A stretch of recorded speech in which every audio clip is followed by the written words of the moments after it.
साहित्य संमेलन आणि या साहित्य संमेलनातील माननीय रमेश घोलप सर यांच्या प्रकट मुलाखतीचे सत्र. मित्रहो, संपूर्ण महाराष्ट्रातील स्पर्धा परीक्षा देणाऱ्या तरुणांच्या गळ्यातील ताईत असलेले सोलापूर जिल्ह्यातील बार्शी तालुक्यातील महागाव या छोट्याशा गावापासून आज झारखंड राज्यातील सहसचिव पदापर्यंतचा प्रवास केलेले, प्रत्येक तरुणाच्या मनात नवा आत्मविश्वास जागृत करणारे एकच नाव, ते म्हणजे माननीय रमेश घोलप सर. सरांबद्दल बोलायचं झालं तर असं म्हणता येईल की मोम को मुमताज बना देते हैं, पत्थरे महल को ताज बना देते हैं. मोम को मुमताज बना देते हैं, पत्थरे महल को ताज बना देते हैं. कुछ रमेश सर है फने माहिर ऐसे, रमेश सर है फने माहिर ऐसे कि सन्नाटे को भी आवाज बना देते हैं.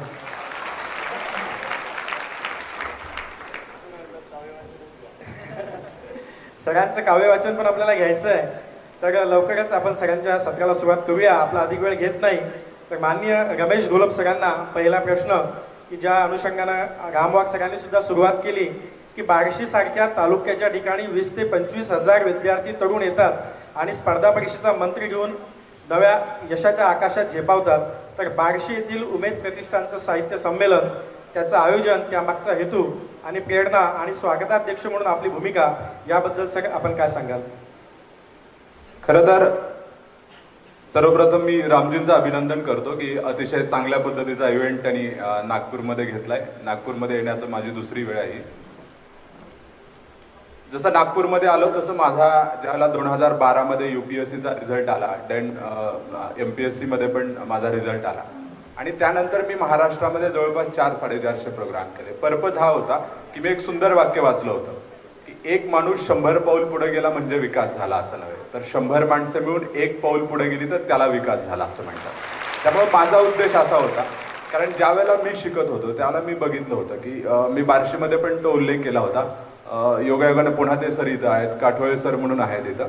तर ज्यावेळेला 2008 मध्ये मी D.Ed करत होतो आणि त्यावेळेला वर्तमानपत्रामध्ये 4 ओळीची एक बातमी होती की IAS मिशन IAS असं काहीतरी व्याख्यानाचं हेडिंग होतं आणि ते आमच्या इकडं माळशिरस नावाचा एक तालुका आहे, तिथं त्यांचं व्याख्यान ठेवलं होतं. मग त्यावेळेला माझी फायनान्शियल कंडिशन जी होती ती खूप खराब होती. मग मी 4-5 दिवस पैसे गोळा केले ते आणि ठरवलं की आपल्याला हे व्याख्यान ऐकायचं. पण दुर्दैव माझं असं की मी गेलो बसनी तिथं, पण मला ते ऐकता आलं नाही. कारण ज्या ठिकाणी मी गेलो त्या ठिकाणी ती जी वस्ती होती त्यांनी सांगितले कदाचित दुसऱ्या ठिकाणी असेल, असेच नावाची एक दुसरी वस्ती आहे. म्हणजे 2008 मध्ये ज्यावेळेला स्पर्धा परीक्षेबद्दलचं मार्गदर्शन घ्यायचं म्हटल्यानंतर ही सिच्युएशन होती. त्यानंतर मी पण ज्यावेळेला महाराष्ट्रात फिरलो, मी सगळ्या मुलांशी संवाद साधला. त्याला मुलांच्या मनामध्ये अनेक सारे समज म्हणा किंवा गैरसमज आहेत परीक्षेविषयी. मग बऱ्याच वेळेला असं व्हायचं की काही ठिकाणच्या प्रोग्राम मधून मुलाला मोटिवेशन मिळायचं, पण मोटिवेशन मिळाल्यानंतर नेमकं कसा अभ्यास करायचा, वाचायचं नेमकं काय, असे प्रश्न अनुत्तरित राहायचे. किंवा काही ठिकाणी स्पेसिफिक एखाद्या मार्गदर्शकाचं व्याख्यान ठेवलं तर अभ्यास कसा करायचा हे कळायचं, बट ते नेमकी पुस्तकं कोणती वाचायची कदाचित हा प्रश्न अनुत्तरित राहायचा. म्हणजे मला खूप कमी ठिकाणी असं वाटलं की त्या ठिकाणी आलेल्या विद्यार्थ्याला मोटिवेशन पण मिळतंय, त्याच्या क्षमता काय आहेत याचं पण आत्मचिंतन तो तिथं करतोय, त्यानंतर स्पर्धा परीक्षा कोणती करायची त्याचा निर्णय घेतोय, त्याला पुस्तकं पण मिळत आहेत, कोणती वाचायची ते पण कळतंय. तर माझा उद्देश असा होता की अशा प्रकारचा एखादा कार्यक्रम घ्यावा आणि निश्चितपणानं मी जे स्टडी सर्कलचे कार्यक्रम केले तर त्यात एक स्पर्धा परीक्षा संमेलन, साहित्य संमेलन जे घेतात तो इव्हेंट माझी प्रेरणा होती की मला तिथून वाटलं की असं आपण ग्रामीण भागात नेलं पाहिजे, कारण ती जिल्हा पातळीवरती होतात आणि मी ठरवलं की ते बार्शीसारख्या ठिकाणी आपण घ्यायचं. आणि म्हणजे ज्या उद्देशानं ते घेतलं होतं, जसं मगाशी रामजींनी उल्लेख केला की म्हणजे अजून पण जसं की इथं येऊन बसल्यानंतर मला पहिली चिठ्ठी बार्शीतल्या त्या संमेलनातल्या एका विद्यार्थ्यानं आणून दिली की तुमच्या उमेद संमेलनाविषयीची प्रतिक्रिया म्हणून. खरं तर संमेलनाचं ते यश होतं की मला अजूनही मेसेज, मेल्स असतील किंवा व्हॉट्सअपवरती येत आहेत ग्रामीण भागातल्या मुलांना. कारण माझं असं स्पष्ट मत आहे की ग्रामीण भागात खरी गुणवत्ता असणारी मुलं असतात, पण मार्गदर्शनाअभावी बऱ्याच वेळेला त्यांच्यातली गुणवत्ता बाहेर येत नाही. त्यामुळे स्पर्धेच्या वाऱ्यातून मार्गदर्शनाअभावी गुणवत्ता असणारी ही आमची ग्रामीण भागातली मुलं मागं पडू नयेत हा उद्देश होता. आणि तो उद्देश काही अंशी साध्य झाला याचं समाधान पण आहे. काही अंशी या अर्थानं की अजून 2-4 वर्षांनी ज्यावेळेला त्या संमेलनातून प्रेरणा घेऊन, मार्गदर्शन घेऊन बाहेर पडलेली मुलं ज्यावेळेला अधिकारी म्हणून मला भेटतील प्रशासनात, त्यावेळेला खऱ्या अर्थाने त्या संमेलनाचा उद्देश माझा पूर्ण झाला असं मी म्हणेन. आणि मी प्रयत्न करेन की माझ्या परीनं अजून हे जास्तीत जास्त प्रमाणात ग्रामीण भागात महाराष्ट्रात कसं नेता येईल यासाठी मी कायमस्वरूपी प्रयत्नशील राहील. सगळ्यांनी जो एक आत्मविश्वास या ठिकाणी व्यक्त केलेला, अधिकारी समोर यावेत आणि प्रशासनात त्यांनी काम करावं या उद्देशाने त्यांनी जे भव्य संमेलन घेतलं, त्याच उद्देशाने या ठिकाणी रामवाक सरांनी सुद्धा हे संमेलन आयोजित केलं आहे. आणि सर, आम्हाला विश्वास आहे की आजची तुमची ही प्रकट मुलाखत आणि उद्याचं सत्र हा आत्मविश्वास नक्कीच इथे बसलेल्या प्रत्येक तरुण मनात पेरल्याशिवाय राहणार नाही. यानंतर सर, 2012 हे वर्ष तुमच्या आयुष्यामध्ये खूप क्रांतिकारी वर्ष होतं. 2012ला जो निकाल लागला, त्या निकालाने महाराष्ट्रातील स्पर्धा परीक्षे इतिहासाला एक वेगळी कलाटणी दिली आणि रमेश घोलप हे नाव महाराष्ट्रासमोर नव्हे भारतासमोर आलं. सर, हा जो तुमचा संघर्ष ते यश या दरम्यानचा प्रवास होता, याबद्दल आपण काय सांगाल? स्पर्धा परीक्षेच्या क्षेत्रात यशस्वी झालो. अनेक क्षेत्र आहेत ज्याला माणसाचं यश समोर येतं. निश्चितपणानं त्या यशाच्या पाठीमागं 1, 2, 4 वर्षाचा एक कष्टाचा प्रवास असतो. आणि मला असं वाटतं की त्या पाठीमागची जी 2 वर्ष होती, म्हणजे असं म्हणतात की जितकं मोठं यश असतं त्या पाठीमागचा संघर्ष मोठा असतो, नो डाऊट. म्हणजे आणि ते मी म्हणून मीच नाही, म्हणजे अगदी महेश बसलेला आहे, तोही सिलेक्ट झाला तर त्यानेही कष्ट केलेले असतात. प्रशांत क्लास 1 आहेत, त्यांनीही कष्ट केलेलं आहे. सो ज्या वेळेला माझं D.Ed झालं, मी शिक्षक म्हणून रुजू झालो, त्यानंतर माझं यश मिळेपर्यंत मग ते पुण्याला असेल, त्यानंतर पुणे सोडल्यानंतर काही काळ सोलापुरात असेल, मग परत SISCला गेलो, ते SISCला असेल, म्हणजे कष्ट आणि कष्टच होतं. आणि यात म्हणजे मी काही वेगळं सांगतोय अशातलाही भाग नाहीये, पण ते असतं, यशाला शॉर्टकट नसतो असं म्हणतात. त्याप्रमाणे अगदी मला आठवतंय, म्हणजे असं कोणी आत्मविश्वासानं म्हणू शकत नाही की मी दररोज 18 तास अभ्यास वगैरे केला, बट जेवढा शक्य आहे माझ्या परीनं तेवढा मी अभ्यास करायचो त्यावेळेला. इवन त्याच्यातला एक सीन हा पण सांगतो की मला दुपारी झोप लागायची. तर ज्यावेळेला माझं UPSC प्रिलिम्सचा रिझल्ट आला आणि त्यावेळेला मी MPSCच्या इंटरव्ह्यूची प्रिपरेशन करत होतो, आणि त्यावेळेला मग दुपारी 2च महिने राहिले होते, आणि त्यावेळेला 2 ऑप्शनल असायचे. मराठी लिटरेचर एक होता माझा आणि हिस्ट्री होता. तर मराठी लिटरेचर हा जो 600 मार्क्सचा ऑप्शनल होता, पेपर फर्स्ट आणि पेपर सेकंड. तर त्याच्यामध्ये पेपर सेकंडमध्ये 9 गद्य आणि 9 पद्य अशी 18 पुस्तकं होती. आणि ते 18 पुस्तकं समजायची म्हणजे त्याच्यावरती एक तरी समीक्षा वाचावी लागते. म्हणजे 18 दुनी 36 पुस्तकं झाली, आणि 36 पुस्तकं एक दिवशी एक वाचलं समजा, आणि त्याच्या रिव्हिजनला 1 दिवस म्हटला तरी 72 दिवस होतात. म्हणजे 1800 पैकी 300 मार्काचा पेपर वाचायलाच खरं तर 72 दिवस लागणार होते, माझ्याकडे 60 दिवस होते. त्यामुळं राहिलेल्या वेळेत आपल्याला जे मिळवायचं आहे ते अधिक स्पेसिफिकली कसं करता येईल त्यासाठी मी प्रत्येक माझा जो त्यावेळेचा वेळ होता, क्षण होता, तो मी युटिलाइज केला होता. आणि त्यावेळेला अक्षरशः मी दुपारचं जेवण मी बंद केलं होतं. सकाळी चहा नाश्ता करायचो, दुपारी पण चहा नाश्ता करायचो, आणि मग संध्याकाळी जेवण घ्यायचो. कारण मला असं वाटतं की एका विशिष्ट टप्प्यावरती ज्यावेळेला तुम्ही आलेला असताना, स्पर्धा परीक्षा ही धावण्याच्या स्पर्धेसारखी असते. शेवटच्या ती जी रेष असते ना, तिथपर्यंत बरेच जण सोबत असतात, आणि मग शेवटी ज्याचा पाय पुढं निघतो, ज्याचं डोकं पुढं निघतं, तो यशस्वी होतो. म्हणजे त्यामुळे मला असं वाटतं की शेवटच्या क्षणापर्यंत लढत राहणं हा खरा या स्पर्धेतला यशामागचा मला असं वाटतं खरं सूत्र हे आहे. त्यामुळं निश्चितपणे हेच सांगेन की कष्ट होतं, योग्य दिशेने केलेला अभ्यास होता, चांगल्या व्यक्तींना ठराविक इंटरव्हल नंतर त्यांच्याकडून घेतलेलं मार्गदर्शन होतं, आणि या सगळ्यांचा मला असं वाटतं की तो रिझल्ट होता. सर, आयुष्याला मिळालेली कलाटणी सोबतच हा जो स्पर्धा परीक्षा विषय आहे आणि या स्पर्धा परीक्षेचा अभ्यासक्रम याबद्दल अनेक गैरसमज म्हणा किंवा त्याबद्दलची भीती ग्रामीण भागातील किंवा शहरी भागातील म्हणता येईल सर्व मुलांमध्ये तयारीची सुरुवात करताना असते. असं म्हणतात की स्पर्धा परीक्षेचा अभ्यासक्रम म्हणजे आभाळाखालील सर्व, असे अनंत विषय त्यामध्ये आहेत. तर तुम्ही जे यश मिळवलं आणि जे नेमकेपणानं किंवा ज्याला आपण स्मार्ट वर्क म्हणू अशा प्रयत्नातून आपण जे यश मिळवलं, त्यामध्ये अभ्यासक्रम निश्चित कसा ठरवायचा किंवा नेमकी स्पर्धा परीक्षेची नेमकेपणाने तयारी कशी करायची याबद्दल आपण मार्गदर्शन करावं अशी आमची अपेक्षा आहे. करतो ज्याला तुम्ही निर्णय घेता की मला आता स्पर्धा परीक्षा करायची, मला असं वाटतं की पहिला टप्पा खूप इम्पॉर्टंट असतो. आज समजा इथून आज असेल किंवा उद्या तुम्ही उठाल की मला आता स्पर्धा परीक्षा करायची आणि मी पेटलेलो आहे, तर सगळ्यात पहिला जो निर्णय आहे त्याच्यासाठी थोडासा वेळ द्या. म्हणजे मला नेमकी कोणती परीक्षा द्यायची आहे हे अगोदर स्वतःची क्षमता ओळखून ठरवा. बऱ्याच वेळेला काय होतं बघा की 6 महिने वर्षभर किंवा एखादा दुसरा आयटम दिल्यानंतर ज्या वेळेला प्रिलिम्सला समजा आपल्याला 150 किंवा 200 मार्क्स पाहिजेत आणि 2 वर्ष झाले परीक्षा देतोय आणि मला 100च्या पुढे मार्क्सच जात नाहीयेत, त्यावेळेला 2 वर्षानंतर मग वाटतं की नाही यार आपल्याला हे नाही जमणार, आपली क्षमता नाहीये ते करायचे, आपण MPSC द्यायला पाहिजे. मग कुठंतरी ही 2 वर्ष वाया जाता का म्हणजे. त्यामुळे पहिला टप्पा सगळ्यात महत्वाचा की तुम्ही तुमच्या क्षमतांचा विचार करून निर्णय घ्या की मला नेमकी कोणती परीक्षा द्यायची. आणि स्पर्धा परीक्षा देत असताना 2 गोष्टी नेहमी लक्षात ठेवा. बऱ्याच जणांनी सांगितलं पण असेल, जर सांगितलं असेल तर मी तुम्हाला त्याचीच अजून रिमाइंड करून देतो की स्पर्धा परीक्षेमध्ये सिलेबसला आणि क्वेश्चन पेपरला खूप महत्व आहे. म्हणजे स्पर्धा परीक्षेतले सगळ्यात विश्वसनीय 2 गुरु आहेत ते. त्याच्यावरती जितकी चांगली तुमची कमांड असेल तेवढं तुम्ही खूप लवकर व्हाल. त्यामुळे ते अगोदर खूप चांगल्या पद्धतीनं करा. आणि त्याच्यानंतर 3 टप्प्याला काय लागतं हे एकदा लक्षात आणून घ्या. कारण पूर्व परीक्षेला पण लास्टच्या टप्प्यापर्यंत अगदी हॉलमध्ये जाईपर्यंत वाचत बसायचं. देन मेन्सला पण ते बेल वाजलेली असते, शिक्षक आत जाऊन पेपर वाटत असतात आणि तरी पण हा वाचत असतो बाहेर. किंवा इंटरव्ह्यूला पण बाहेर सीटवरती बसलेला असतो, दुसरा इंटरव्ह्यू देत असतो आणि याच्या हातामध्ये काहीतरी असतं की माझं थोडं राहिलंय अजून वाचायचं. म्हणजे अगदी वाचूनच एक्झाम द्यायची आहे तर आयोगाने 3 टप्पेच ठेवले नसते. खरं तर त्यांनी एकच ठेवला असता, काय वाचायचं तेवढं वाचा आणि एक्झाम द्या. त्यामुळे ज्या अर्थी 3 टप्पे आहेत त्या अर्थी 3 टप्प्याच्या काहीतरी डिमांड वेगळ्या आहेत, त्या समजून घ्या. म्हणजे जसं पूर्व परीक्षेला फॉर एक्झाम्पल बऱ्याच वेळेला मुलं म्हणतात की ग्रुप डिस्कशन करायला पाहिजे का. तर ज्यावेळेला मी माझा एक्सपिरियन्स सांगतो. म्हणजे बघा त्या परीक्षेसाठी कसं तुम्ही पॉझिटिव्हली प्रत्येक गोष्टीचा वापर करू शकता.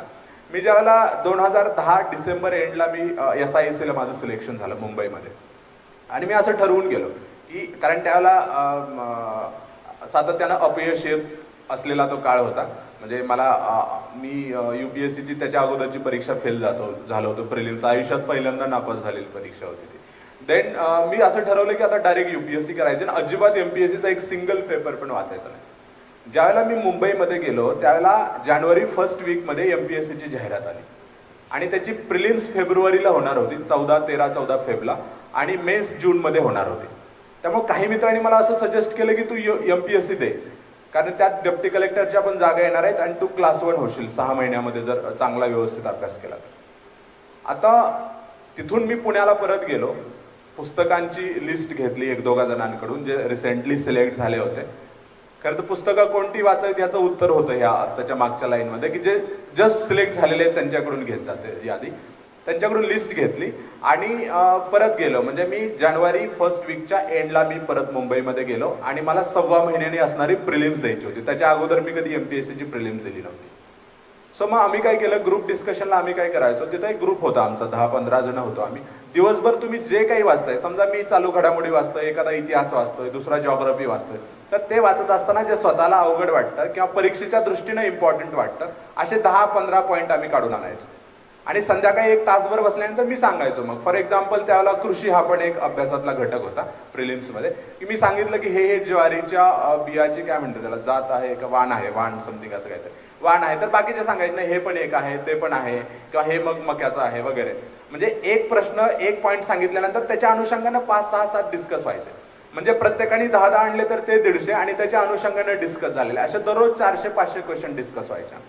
तर तसं प्रिलिम्सला तुम्ही डेप्थमध्ये जाऊन वाचलं पाहिजे, नवीन पॅटर्ननुसार रिव्हिजन टाकली पाहिजे.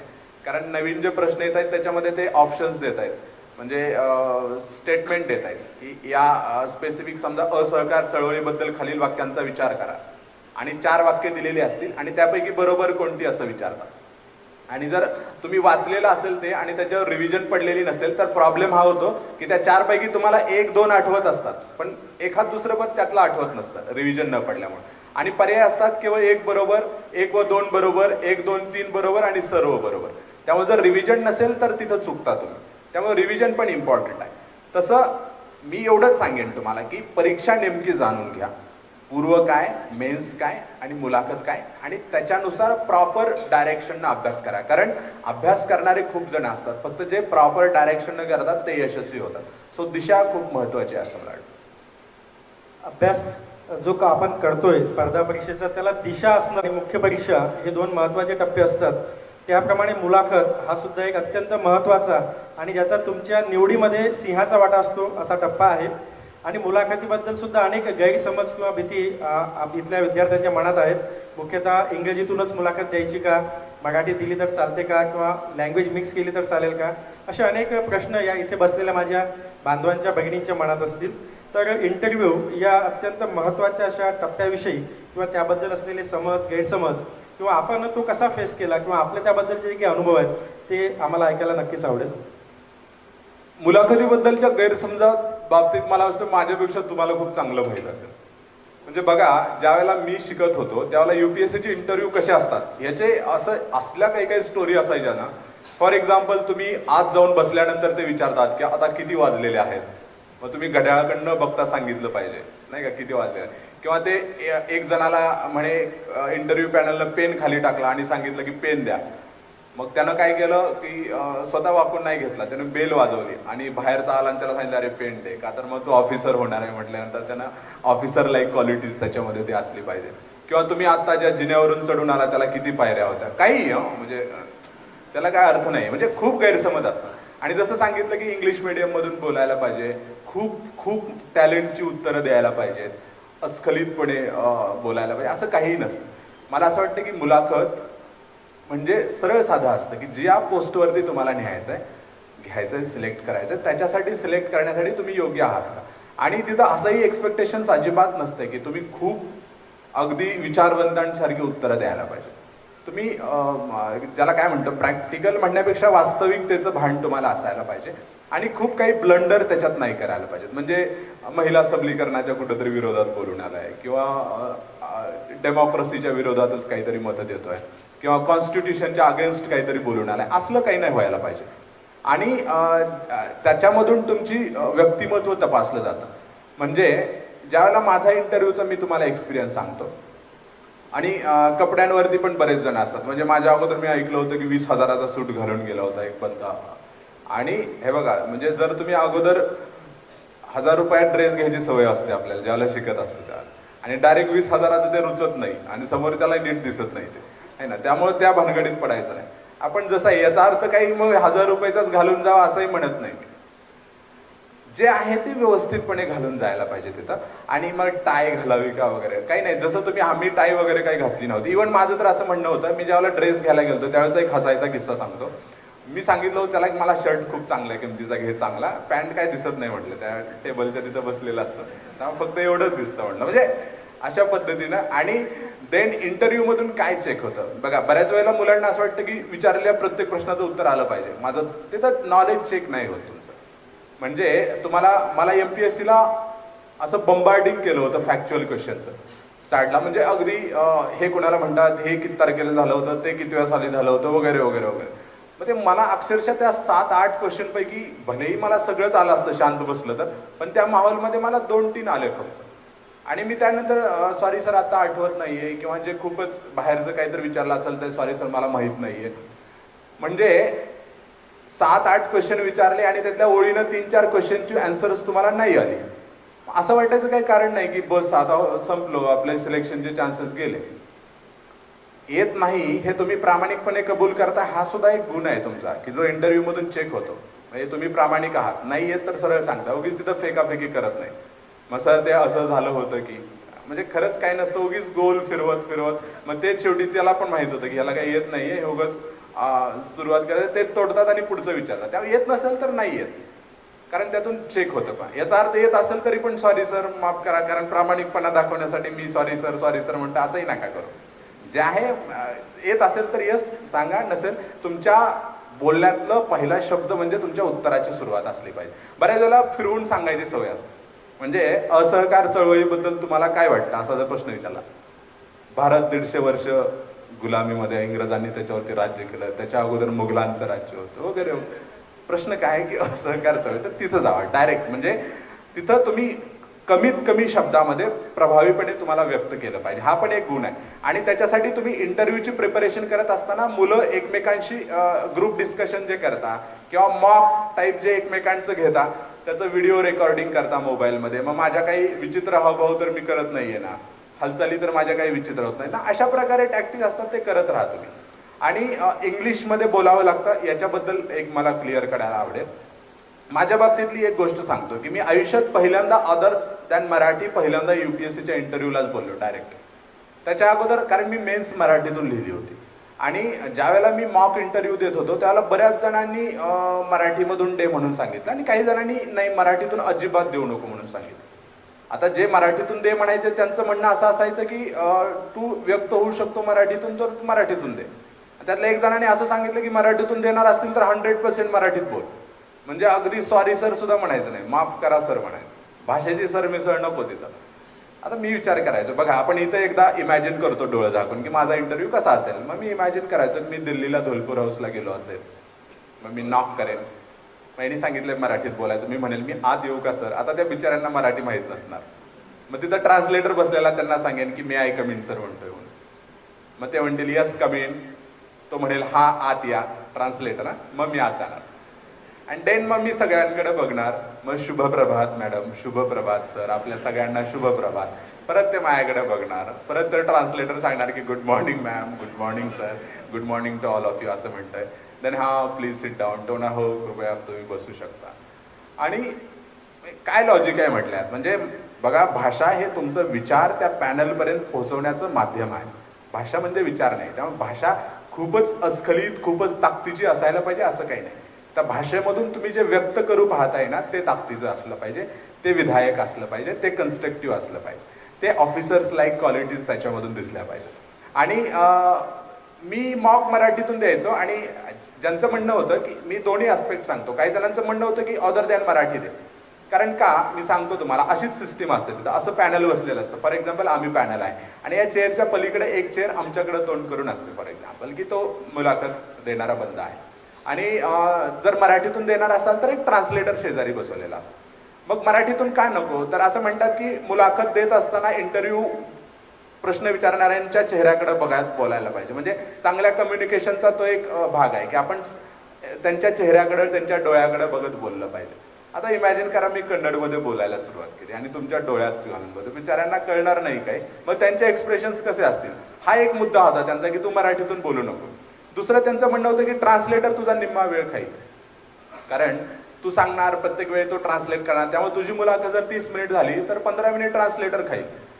आणि तिसरा अजून एक मुद्दा होता की तू ट्रान्सलेटर बऱ्याच वेळेला तुला जे काही म्हणायचंय ते तशाच तुझ्या भावना त्या ट्रान्सलेट होऊन त्यांच्यापर्यंत पोहोचतील असं काही नाही. पण आता ज्या वेळेला मी गेलो त्यावेळेला मी डिसाईड केलं की नाही म्हटलं ह्या सगळ्या दोन्ही गोष्टींचा आणि एकंदरीत माझं बॅकग्राऊंड पण महत्वाचं आहे. म्हणजे तुम्ही इंग्लिशमधून मेन्स लिहिली असेल आणि मराठीमधून इंटरव्ह्यू द्यायचं म्हटलं तर तो तुमचा निगेटिव्ह पॉईंट. मला वाटतं तशी सोय पण नाहीये. इंग्लिशमधून मेन्स लिहिली असेल तर तुम्हाला इंग्रजीमधूनच द्यावं लागतं. मी विचार केला आता मी मराठीतून दिलेली आहे मेन्स. बघा कोणतीही गोष्ट पॉझिटिव्हली घ्यायला शिका, म्हणजे दृष्टिकोन खूप इम्पॉर्टंट आहे. मी विचार केला ज्यावेळेला मी दिल्लीला होतो शेवट 2-3 दिवस इंटरव्ह्यूच्या अगोदर, मी विचार केला की माझं मुक्त विद्यापीठातून शिकलोय मी ग्रामीण भागात माझं शिक्षण झालंय, माझा डिप्लोमा झालेला आहे किंवा मी मेन्स मराठीमधून लिहिलेली आहे. आणि एवढं सगळं असताना त्यांचे अजिबात एक्सपेक्टेशन्स नसणार आहे की रमेश घोलपनी हिंदीमधून किंवा इंग्रजीमधून बोला. मराठीमधून बोललं तरी ते म्हणतील की अरे ठीक आहे पोराचं बॅकग्राऊंड एज्युकेशनल तसं आहे सो बोलला मराठीमध्ये. पण मी विचार केला तरीही मी हिंदी किंवा इंग्रजीमधून बोललो तर किती ते पॉझिटिव्हली घेतील की एवढं सगळं असून सुद्धा मुलगा बोलला इंग्रजी आणि हिंदीमधून. सो मी डिसाईड केलं की आपण इंग्रजीमधून सुरू करायचं. त्यांनी इंग्रजीमध्ये विचारलं की आपण इंग्रजीमध्ये उत्तर द्यायचे. अडचण आली तर हिंदीमधून बोलायचं आणि काही सगळेच अडचण आली तर मीडियम आपलं मराठी आहे शेवटी मराठीवर यायचं. ऍटलिस्ट त्यांना एवढं तरी कळेल की रमेश घोलपला इंग्रजी पण येतंय, हिंदी पण येतंय आणि मराठी पण येतंय. म्हणजे हा गुण आहे हा की तुम्हाला सगळ्या भाषेमधून अभिव्यक्त होता येतं, हा गुण आहे. आणि मग मी गेलो आणि माझी मुलाखत सुरू झाली. मुलाखतीतले काही किस्से मी तुम्हाला सांगतो एक दोन. त्यांनी विचारलं मला स्टार्टला की can I call you Ramesh. म्हटलं येस सर. आता बघा म्हणजे 12वी नंतर माझा आणि इंग्रजीचा काही संबंध नव्हता. म्हणजे इंग्रजी खूप काय अशातला भाग नाही. पण 12वी नंतर डीएड मुक्त विद्यापीठातून BA, त्यामुळे इंग्लिश आणि वाचलं होतं हिंदीमधून. कुणाचं एखाद्याचं ऐकायचं असेल कधी चुकून तर ते इंग्रजीमधून ऐकावं लागायचं आणि लिहायचं होतं मराठीमधून. अशी माझी काय म्हणतात त्याला सरमिसळ झालेली होती तिन्ही लँग्वेजची. आणि त्यांनी दुसरा प्रश्न विचारला Ramesh from where are you. म्हटलं sir I am from Solapur district of Maharashtra. Okay you have completed DED that means diploma in education in 2005. म्हटलं no sir I have completed it in 2008. बघा म्हणजे कदाचित म्हणजे ज्यावेळेला तुम्ही त्या खुर्चीवरती बसता ना, तुमच्या मान हलवण्याला पण किंमत असते. त्यामुळे ती योग्य वेळी योग्य दिशेनं हल्ली पाहिजे. तर मी खोडून काढलं ते, नाही म्हटलं. मी 2008ला केलंय. कदाचित त्यांना असं बघायचं असेल की उगीच काही सांगितलं तर हा सर, हा येस सर म्हणतोय का उगीच. तर मी ते काही वेळेला ते जाणीवपूर्वक चेक करतात की तो ऐकतोय का व्यवस्थित आपलं, आणि जर चुकीचं असेल तर खोडून काढतोय का, की नाही असं नाहीये असं आहे. त्यानंतरचा त्यांचा प्रश्न होता की 2008 पासून आतापर्यंत काय करत होता. आता म्हटलं 4-5 तरी वाक्य बोलावे लागतील कमीत कमी, काही रेटणार नाही म्हटलं आपल्या याच्यानं. देन मी परमिशन मागितली, sir can I talk in Hindi. Yes Ramesh, you can talk in Marathi also, we don't have any problem. नाही म्हटलं सर मी हिंदीतून बोला, आणि तिथून पुढं शेवटपर्यंत मी हिंदीमध्ये बोललो. आता हिंदीमध्ये असं काही हिंदी नाही, तिथं हिंदीत बोललो, हिंदीत वाचलं. झारखंडमध्ये आज हिंदीत 3 वर्ष झालं काढतोय, तरीही अजून प्रशासकीय हिंदी कळत नाही, असले वर्ड असतात हिंदीमध्ये. त्यामुळे तिथं मी काही खूपच चांगलं हिंदीत बोल, सिनेमातली हिंदी असते ना तशा टाईप बोललो. म्हणजे आपण बघतो सिनेमा, हिंदी सिनेमा, तर त्या टाईप बोललो. म्हणजे जसं मला जे वाटतं ना त्या प्रश्नांची मी तशी उत्तरं दिली. आणि ज्या काही मुलांना वाटतं ना की खूप काहीतरी वेगळं बोलावं लागतं, त्यांच्यासाठी सांगतो. मला एक क्वेश्चन विचारला होता त्याने, 2-3 क्वेश्चन मी सांगायला आवडेल की म्हणजे खूप काहीतरी वेगळं असतं उत्तर देणारे, असं काही नसतं. याची उदाहरणं सांगतो. मला त्याने एक क्वेश्चन विचारला की रमेश, तुझ्या गावात कधी अधिकारी आलाय का, म्हणजे हिंदीमधून होता तो. आणि त्यांनी काम करत असताना कधी कामात हलगर्जीपणा केलाय का, असं तुला वाटतंय का. आता बघा, आपण पण तिथं जाणार आहे चेअरमध्ये, त्यामुळे शक्यतो त्यांना उगीच म्हणजे अगोदर मी राजकारणात होतो आणि राजकारण्यांना हेच कामं असतात, हे करत नाही ते करत नाही, म्हणजे अक्षरशः नावं ठेवण्याशिवाय काही दिसत नाही. तरी पण मी म्हटलं हाँ सर, मेरा गांव प्रोजेक्ट अफेक्टेड था, इसलिए बहुत सारे ऑफिसर्स आते थे और बहुत लोगों ने बहुत अच्छा काम किया है, लेकिन फिर भी कुछ समस्याएं हैं, उसके लिए मुझे लगता है कि और अच्छे तरीके से काम होना चाहिए. राजकारणात होतो त्याचा फायदा झाला, पॉलिटिकली करेक्ट बोलून गेलो तिथं. मग त्याने विचारलं की काय करायला पाहिजे, अजून काय समस्या आहे तुझ्या गावात. तर मी जी समस्या सांगितली होती, मी म्हटलं की सर माझं गाव प्रकल्पग्रस्त आहे, गाव विस्थापित होतं, म्हणजे नवीन ठिकाणी बसले. तर जुन्या गावामधून शेतीला जाणारे जे रस्ते होते ते पाण्याखाली गेलेले आहेत. त्या नवीन गावामध्ये अजून शेतीला जाण्यासाठी रस्ते केलेले नाही आहेत. त्यामुळे शेतकऱ्यांची पावसाळ्यामध्ये माल आणताना भांडणं होतं, कारण शेतातलं कोण जाऊ देत नाही आपल्या शेतामध्ये. ही माझ्या गावची समस्या आहे असं मी सांगितलं. आणि त्यांनी ते अप्रिशिएट केलं होतं की अच्छा ठीक आहे, मतलब बहुत बढ़िया, मतलब तुमको पता है की एक्झॅक्टली गाव में क्या प्रॉब्लेम्स होते. म्हणजे मला हे म्हणायचं आहे की तुम्ही समाजामध्ये चांगला नागरिक म्हणून जर जगलेला असाल तर जे तुम्ही बघितलं आहे फक्त त्याच्यावरती मला असं वाटतं की तुमची कन्स्ट्रक्टिव्ह अँसर्स तयार व्हायला पाहिजे.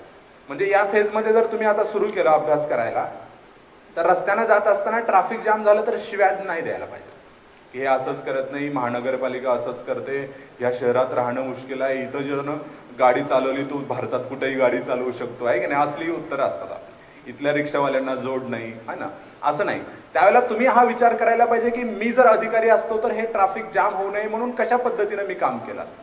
म्हणजे अशा प्रकारे म्हणजे प्रश्नांची उत्तरं शोधण्याचा जो विचार आहे ना, तो विचार डेव्हलप करायला शिका. कारण मला पॅनलमध्ये बऱ्याच वेळेला मी प्रॉब्लेम सांगितलं की ते म्हणायचे अच्छा ठीक आहे, आम्ही तुला अधिकारी केलं तर तू काय करशील हे सोडवण्यासाठी. सो तुमची कन्स्ट्रक्टिव्हिटी ऑफ माइंड तिथं चेक होते. एक प्रश्न त्यांनी मला विचारला, त्यावेळेला 16 एप्रिल होता माझा इंटरव्ह्यू, मला वाटतं 15 एप्रिलला बिहार दिन असतो काहीतरी, if I am correct.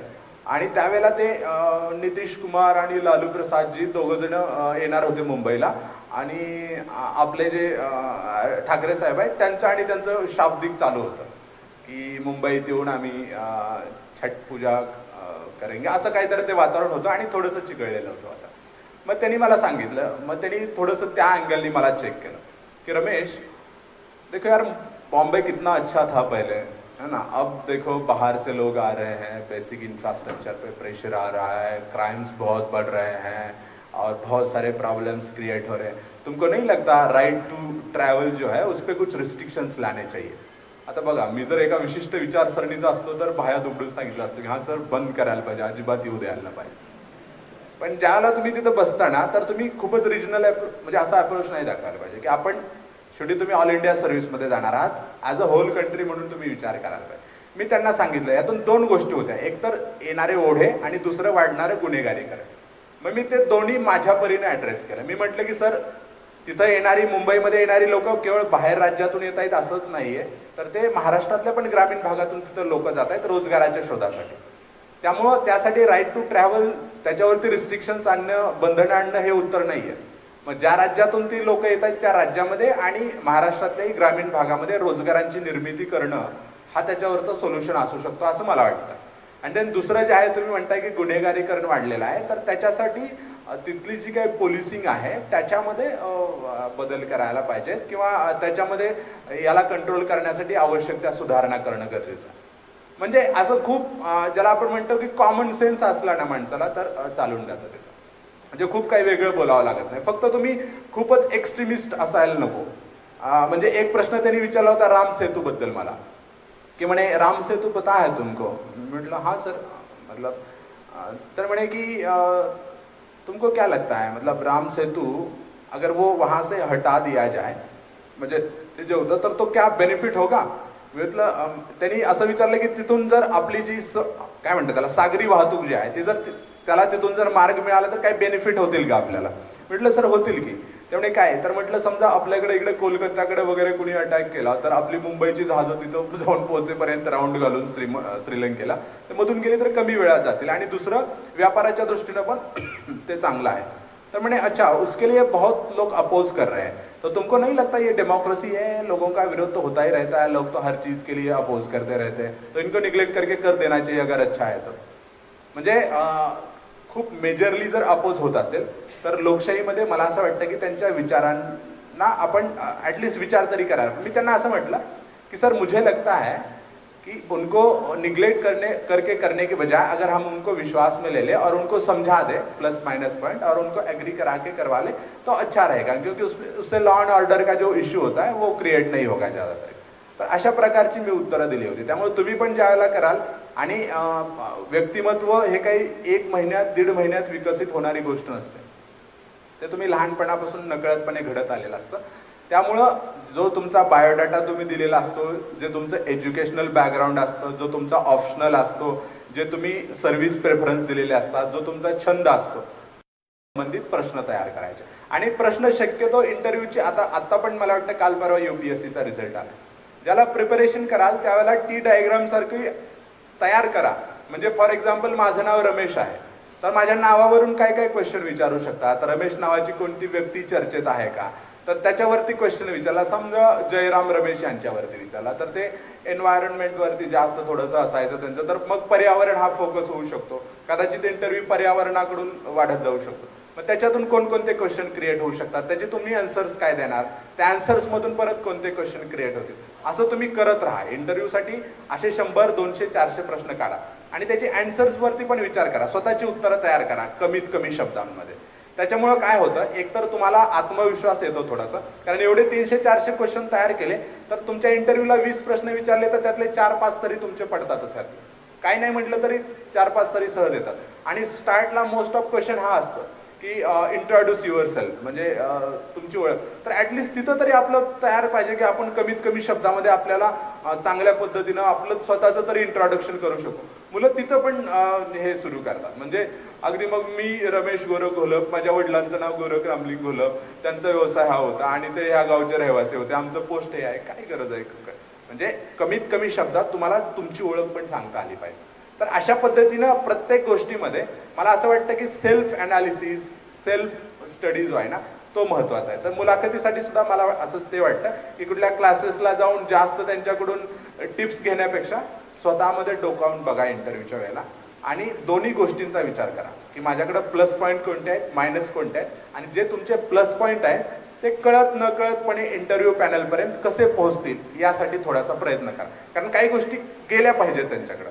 For example मी जर काही संघर्ष थोडाफार केला असेल, याचा अर्थ असा नाही की कुठलाही प्रश्न विचारला की सुरू करायचं आपलं की सर माझं खूपच हे होतं असं. तर कुठले अशा क्वेश्चन आहेत की ते आले तर मी कळत न कळतपणे माझं ते त्यांच्यापर्यंत पोहोचू शकतो, ते पोहोचणं गरजेचं आहे. सो त्या दृष्टीनं तुम्ही विचार करा. मुलाखत म्हणजे present yourself as you are, म्हणजे तुम्ही जसे आहात तसे प्रामाणिकपणे पॅनल समोर स्वतःला सादर करा आणि बॅलन्स आणि पॉझिटिव्ह थिंकिंग, तुमचे विचार हे समतोल आणि सकारात्मक असले पाहिजेत. यानंतर महेशजी लोंढे सर यांच्याकडे मी माईक सोपवतो. एक प्रश्न सहजासहजी माझ्या डोक्यात आला. सरांनी याच्या आधीच्या प्रश्नाचं उत्तर देताना असं म्हटले की आपला जो अभ्यास आहे या परीक्षेचा त्याची एक दिशा निश्चित असली पाहिजे. दिशा निश्चित असणं हे का महत्वाचं आहे? तर समजा इथे समजा एक दगड आहे, तो येता जाता आपल्याला ठेचकाळत आपण ज्याला येऊ शकतो, तो दगड बाजूला सारायचा आहे.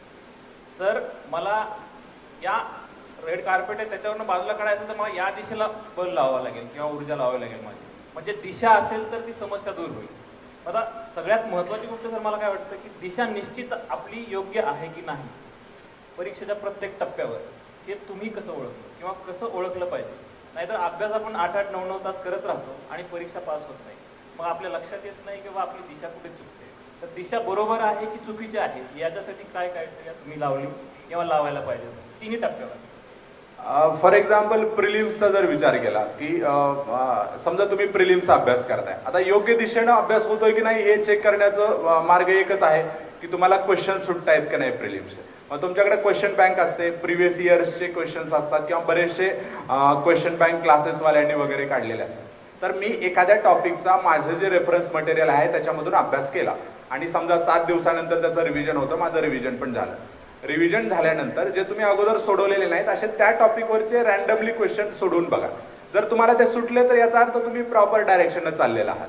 आणि समजा तुम्हाला एखाद्या टॉपिकवरचे नाही आले एखाद दुसरे, तर आयदर तुम्ही वाचताय त्याच्यामधलं कंटेंट कमी पडतंय किंवा जे वाचलं ते तुम्ही अधिक चांगल्या पद्धतीने समजून नाही घेतलेलं. सो त्या दोन्हीपैकी काय आहे ते शोधा. समजा जर ते कंटेंटमध्ये आहे त्या पुस्तकात तरी पण तुम्ही ते वाचताना वाचून पण तुमच्या लक्षात नाहीये राहिलेलं, तर ते वाचण्याचा जो अँगल आहे तो तुम्ही काही गोष्टी एखाद्याच्या प्रॅक्टिसनुसार किंवा ते वाचण्याच्या पद्धतीनुसार सुटत असतात तर तिथं फोकस करा. सेम आहे मेन्सला. मेन्सचं काय आहे म्हणजे मी वाचलेलं मला मांडता आलं पाहिजे. म्हणजे UPSC पॉईंट ऑफ व्ह्यूनं जर बघितलं तर मला ते लिहिता आलं पाहिजे, रायटिंग स्किल ज्याला आपण म्हणतो. सो तिथं लिहिण्याची प्रॅक्टिस करा. तिथं मी खूप क्वेश्चन आन्सर लिहून चेक करायचं. फॉर एक्झाम्पल तुम्ही बॅटल ऑफ प्लासी वाचलं, खूप वाचलंय तुम्ही, अगदी 2-4 हजार शब्द वाचलेत बॅटल ऑफ प्लासीवर. पण मग तुम्ही एखादा क्वेश्चन घ्या बॅटल ऑफ प्लासीवरचा, रॅन्डमली मागं समजा येऊन गेलेला आहे 2 वर्षापूर्वी 3 वर्षापूर्वी. समजा the battle of Plassey was not a real battle, it was just a skirmish. ती लढाई नव्हती, चकमक होती, स्पष्ट करा म्हटलं तर तुम्ही त्याच्यावरती आन्सर लिहा. आणि ते लिहिलेलं आन्सर तुमच्याकडे सॉल्व क्वेश्चन आन्सर्स असतात बघा, अरिहंतचे असतील, विझार्डचे असतील, क्रॉनिकलचे असतील. एकदा तिथं जरी कम्पेअर केलं तुम्ही की मी काय उत्तर लिहिलं याचं आणि त्यांनी काय लिहिलेलं आहे, तरी तुमच्या लक्षात येऊन जातं की अरे हे आपण अधिक चांगल्या पद्धतीनं लिहू शकलो असतो. मग समजा 3, 4, 5 वेळेला असं जर तुम्ही स्वतः लिहून त्या दोन्ही तिन्हीशी कम्पेअर करत राहिला किंवा त्यातल्या 1-2शी, तर तुमच्याकडे ते एक डेव्हलप होऊन जातं की म्हणजे क्रिटिकली अनालाइज करा म्हणजे काय करायचं, डिस्कस करा म्हणजे काय करायचं, एक्सप्लेन करा म्हणजे काय करायचं, गिव्ह युअर ओपिनियन म्हटलं की काय लिहायचं. आणि हे एकदा ज्यावेळेला डेव्हलप होईल त्यावेळेला कोणत्या तरी सरांकडून 2-3 वेळा चेक करून घ्या. जर तुम्ही एखादा टॉपिक वाचला आणि त्याच्यावरचे क्वेश्चन सोडवले आणि ते सरांनी चेक केल्यानंतर सर जर अप्रिशिएट करत असतील, चांगलं आहे म्हणत असतील, आणि एखाद्या सरांकडे जर तुम्ही रिपीटेडली लिहून जर ते प्रत्येक वेळी तुमचं खूपच वीक आहे असं म्हणत असेल तर दुसऱ्या एखाद्या सरांना दाखवून बघा. कदाचित शेवटी प्रत्येकाचं त्याच्याकडे बघण्याचा एक हे असतो दृष्टिकोन. असंही नको की आपण एकाच चाकोरीतून चाललोय. सो त्यांच्याकडून पण चेक करून बघा. आणि जर ओव्हरऑल तुम्ही राईट ट्रॅकवरती असाल, 10 पैकी 6-7 जर तुम्हाला पडत असेल तर याचा अर्थ तुम्ही प्रॉपर डायरेक्शननं चाललेला आहात. आणि इंटरव्ह्यू पण तेच आहे. इंटरव्ह्यू ज्याला तुम्ही मॉक देता, म्हणजे मी मॉक दिले होते बऱ्याच जणांकडे, तर तुमचा दिलेला मॉक किंवा तुम्ही स्टार्टला ज्याला प्रिपरेशन सुरू कराल ना, मित्र 2 जण बसा, काही प्रश्न त्याला काढून द्या आणि त्याला सांगा की तुम्हाला प्रश्न विचार, मी आन्सर देतो, आणि एकाला रेकॉर्डिंग करायला लावा. आणि बघा तुमच्या लक्षात येतं ते तुम्ही स्वतः बघितलं, अरे माझी मानस जास्त हलवतोय मी, किंवा उगीच हातवारे करतोय, उगीच ओरडून बोलतोय, किंवा खूपच कॅज्युअल वाटतोय मी. तर अशा काही ज्या चुका आहेत ना ते तुम्ही म्हणजे काय करायचं, त्यात सुधारणा करायचा. मला असं वाटतं एक म्हणजे दिशा नसणं किंवा मुलांचं चुकतं काय असं जर मी विचारलं ना, तर एखादी आपल्याकडून जी चूक होते ना त्या ती चूक समजावून घेऊन त्यात सुधारणा करत नाही आपण, ही सगळ्यात मोठी चूक असते आपली. म्हणजे फॉर एक्झाम्पल एखादा हिस्ट्रीचा पेपर सोडवला किंवा प्रिलिम्सचा पेपर सोडवला, मग तुम्ही अगोदर प्रिलिम्सला ठरवलेलं असतं की मला प्रिलिम्सला किती मार्क्स पाडायचे. समजा एखाद्याने ठरवलं की मला 200 मार्क्स आणायचे, त्याच्यामध्ये तुम्ही ठरवले असेल की हिस्ट्री या विषयामध्ये जर 20 क्वेश्चन येत असतील तर 20 पैकी मला 15 मार्क्स आणायचे तिथून. तर तुम्ही ज्या वेळेला ते पेपर सोडवाल आणि त्यानंतर तुम्ही चेक करा की मी 15 मार्क्स मिळवायचे ठरवले होते, तर 20 क्वेश्चन मी सोडवलेत का, बरं सोडवले तर त्यातले माझे 15 आलेत का. जर 15 पैकी माझे 10च आले असतील तर त्याचा अर्थ माझं हिस्ट्रीचं चुकतंय कुठंतरी, जेवढं ठरवलं तेवढं येत नाहीये. मग ते कुठं चुकतं हे शोधा. कारण अभ्यासात पण परत असं असतं की 10 टॉपिक असतील आणि 20 पैकी 15 मार्क्स आणायचे असतील, तर त्या 10 टॉपिक पैकी कदाचित तुम्ही 8च सिलेक्ट केलेले असतात की मी हे 8 चांगले करेन. मग त्या 8 पैकी माझे जे चुकले 15 पैकी जर 10 आले असतील बरोबर, तर जे 5 चुकले ते नेमकं कुठून चुकले हे शोधा. खूप वेळ लागत नाही याला, 1-2 तासाचं वर्क असतं हे. ते करा, मग तुम्हाला लक्षात येईल की अरे रिपीटेडली कुठला तरी एखाद दुसरा टॉपिक असतो की ज्याच्यावरती येणारे क्वेश्चन माझे रिपीटेडली चुकत आहेत. मग थोडंसं त्या टॉपिकवरती फोकस करा. नाही तर आमचं असं असतं सोडवणार, आपल्याला हे पण माहीत नसतं मागचा मी सराव पेपर सोडवला त्याच्यामध्ये मला हिस्ट्रीत खरंच आले की नाही, बरं चुकलं तर नेमकं मी तेच टॉपिक वाचतोय की नाही हे पण कळत नाही, उगीच सरसकट पुन्हा पहिल्यापासून वाचायला सुरुवात करायची. त्यामुळे जी चूक होते ती चूक शोधा आणि त्याच्यामध्ये सुधारणा करत पुढे चला. कारण चुका करणं ही माणसाची प्रवृत्ती आहे, पण एका दगडाला 2दा ठेचकाळणं याला मूर्खपणा म्हणतात. त्यामुळे ती एक चूक रिपीट नाही झाली पाहिजे. तर त्या पद्धतीनं तुम्ही चुकांमध्ये सुधारणा करत करत योग्य दिशेनं प्रवास केला पाहिजे. पूर्वपरीक्षा, मुख्य परीक्षा आणि मुलाखत तीनही सत्रात आपली एक दिशा कशी असावी अभ्यासाची यावर उत्तम अशा पद्धतीचं मार्गदर्शन सरांनी केलं. सर, या टप्प्यातनं आपण जात असताना बऱ्याचदा वैफल्य येतं. त्यात अनेक कारणं असतात, कौटुंबिक काही कारणं असतात, आर्थिक कारणं असतात, किंवा अभ्यासाची दिशाच कुठेतरी चुकीच्या पद्धतीने चालू असते. 2-3 दिवसापूर्वी एक आत्महत्येची बातमीसुद्धा वृत्तपत्राला आम्ही वाचली की बाबा परीक्षेच्या निकालात आलेल्या वैफल्यामुळं विद्यार्थ्याची आत्महत्या. तर आपला इथे थांबणे नाही, हा जो जीवन प्रवास आहे तो आम्ही ऐकलाय, वाचलाय. तर आपलं काय मत आहे, म्हणजे अशा मुलांसाठी किंवा जे विद्यार्थी अशा टोकाच्या भूमिकेला जातात, खरंच ते योग्य आहे का, किंवा विद्यार्थ्यांनी त्या टप्प्यावर कशी भूमिका घ्यावी ते आम्हाला ऐकायला आवडेल. हे बघा, म्हणजे अपयश तर बऱ्याच वेळेला येतं. म्हणजे मलाही अपयश आलं होतं. म्हणजे अपयश हे काही असं नाहीये की एखादे, म्हणजे जर तुम्ही हा रेशो बघितला ना की किती मुलं फॉर्म भरतात आणि त्यातली किती सिलेक्ट होतात, तर लाखो मुलांना अपयश येतं दरवर्षी. पण अपयश आलं याचा अर्थ असा नाहीये की सगळं संपवावं. कारण वपू काळेंचं सुंदर वाक्य आहे की आयुष्यात जर तुम्हाला एका विशिष्ट उंचीवर पोहोचायचं असेल तर तुम्हाला जबर संघर्ष करावा लागतो. पण एकदा का तुम्ही त्या उंचीवरती पोहोचलात की आयुष्यातल्या सगळ्या समस्या ती उंचीच सोडवत असते. त्यामुळे जर त्या उंचीवरती तुम्हाला जायचं असेल तर अडचणी, समस्या, संकट येणार आहेत, अपयश येणार आहे. पण प्रत्येक अपयशाचं किंवा अडचणीचं, समस्येचं समाधान असतं. ते समाधान काय शोधा. म्हणजे मलाही अपयश आलं होतं. म्हणजे ज्याला मी पूर्व परीक्षा फेल झालो, त्यानंतर पुण्यात राहता येईना, मग पुणे सोडावं लागलं. पुणे सोडल्यानंतर परत गावाकडं आईला उभा केलं राजकारणात, तिचा पराभव झाला. आणि मग सातत्यानं अपयश आलंच होतं की मला.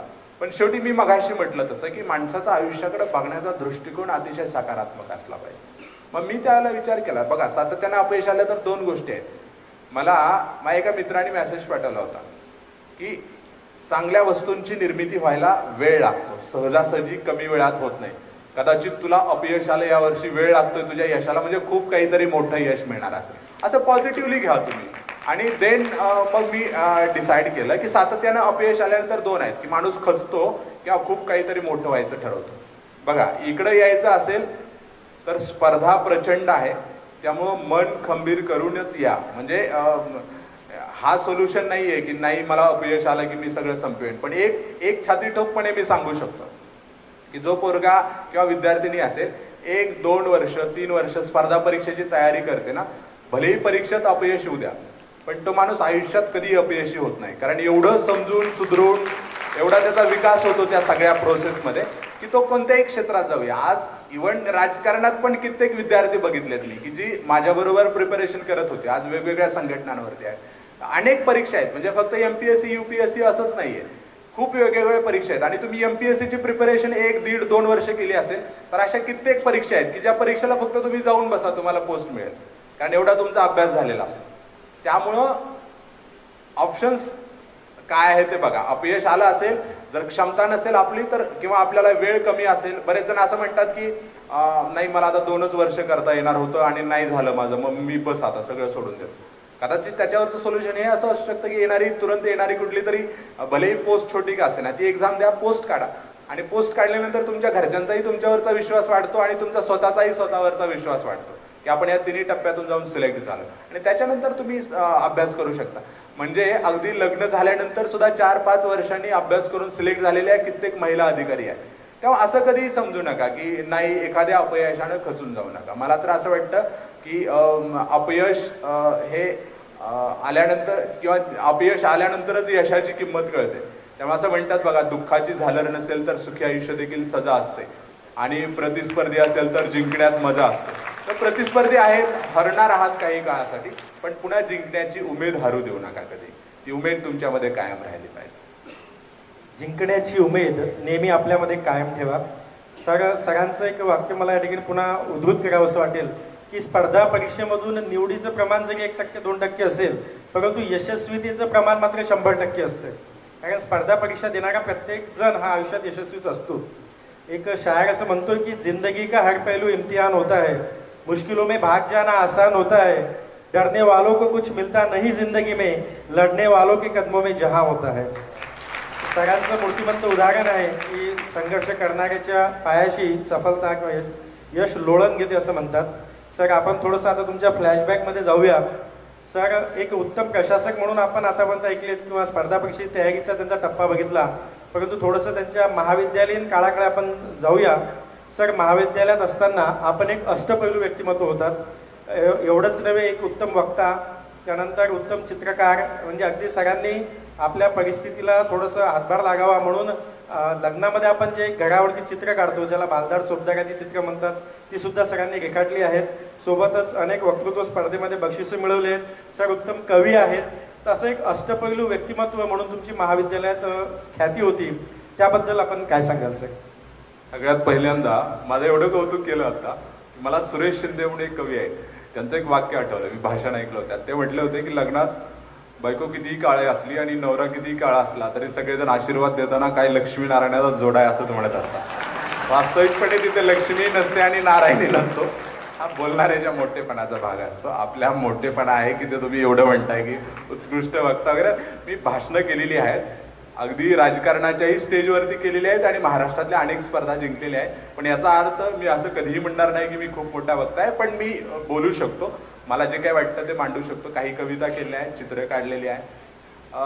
मला असं वाटतं की ह्या सगळ्या गोष्टीचा मला फायदा आला होता. कलेनं मला जीवनातला जो संघर्षाचा काळ होता ना, त्यात काळात न हरण्यासाठी आणि त्यात संघर्ष करत असताना मला खूप साथ दिली कलेनं. कारण मी सांगतो, ज्यावेळेला माझी 12वी झाली आणि ज्यावेळेला मी D.Ed करत होतो त्यावेळेला पण मला खूप अडचणी होत्या. म्हणजे बार्शी ते महागाव, मी बार्शीला D.Edला होतो आणि महागाव माझं गाव होतं 13 किलोमीटर. मला 7 रुपये तिकीट होतं त्यावेळेला एसटीला आणि माझ्याकडं कन्सेशनचं 1/4चं कार्ड होतं, 2 रुपये तिकीट असायचं. खूप वेळेला असं व्हायचं की माझ्याकडं जायचे 2 यायचे 2, 4 आणि 4-5 रुपये नाहीत म्हणून सुद्धा बऱ्याच वेळेला कॉलेज बुडवायला. मग त्यावेळेला मी वक्तृत्व स्पर्धा पुन्हा सुरू केल्या. देन मी चित्र काढायला लागलो, लग्नातली कामं केली, पेंटिंग्स केली घरावरती, थर्माकोलची जी कामं करतात ते केले, बॅनर तयार करायला लागलो आणि अग्निपंख प्रयोगशाळा असायच्या त्याची कामं केली. आणि त्याच्यातून मलाही अर्थार्जन व्हायचं. अर्थार्जन इन द सेन्स की मला शिकत असताना त्याची मदत झाली आणि आईला पण काहीतरी आपण मदत करू शकतो तिच्या सगळ्या ह्या रहाटगाडग्यामध्ये, असं एक ते समाधान एक होतं. आणि त्याचा फायदा मला इकडं पण झाला. म्हणजे शेवटी तुम्ही आयुष्यात जे काही करताना ते वाया कधी जात नाही. म्हणजे भाषणं करत असताना वक्तृत्व स्पर्धेला गेल्यानंतर तिथंच विषय बघायचे आणि 1-2 तास साईडला जाऊन बसायचं आणि लगेच येऊन त्या विषयावरती बोलायचं. त्यामुळे एखाद्या विषयाकडे सगळ्या अंगाने बघायची सवय तिथं लागली. किंवा भाषणं करायला जायचं असेल तर खूप काही कविता, चांगले पॅराग्राफ्स, चांगली वाक्य किंवा चांगले शब्द आपले त्याच्यामधून झाले पाहिजेत. त्यामुळे ते चांगलं वाचायला आणि त्यातलं चांगलं वेचायला शिकवलं मला वक्तृत्व स्पर्धाने. आणि त्या निमित्तानं फिरलो, समाज खूप जवळून बघता आला. बरं, वक्तृत्वामुळेच मला असं जाणवलं स्वतःला की आपण सगळ्यांपेक्षा काहीतरी वेगळं आपल्याकडे आहे. म्हणजे ही जाणीव पण कधी कधी होणं गरजेचं असतं. कारण मॉबमध्ये किंवा ह्या गर्दीमध्ये आपलं काहीतरी वेगळं अस्तित्व आहे हे मला वक्तृत्वाने दाखवलं. कारण त्यानंतर मी संघटनांवरती काम केलं. कशामुळे मला संधी मिळाली तर माझ्याकडे वक्तृत्व होतं म्हणून मिळाली. आणि ते काम करत असताना कुठंतरी वाटलं मग आंदोलन मोर्चे काढल्यानंतर तहसीलदारला निवेदन देताना की आपण तहसीलदार पाहिजे, तर हे अधिक चांगल्या पद्धतीने होईल. म्हणजे वक्तृत्व हे सगळ्याच्या मुळाशी तर आहेच, पण चित्रकला असेल किंवा हस्ताक्षर असेल तर हे मध्ये ह्या गोष्टी लागतात. म्हणजे ज्यावेळेला मी प्लासीची लढाईचं उत्तर लिहिलं असेल तर त्यावेळेला मी मॅप भारताचा अगदी हाताने काढू शकायचो, म्हणजे अगदी जसा छापतात तसा.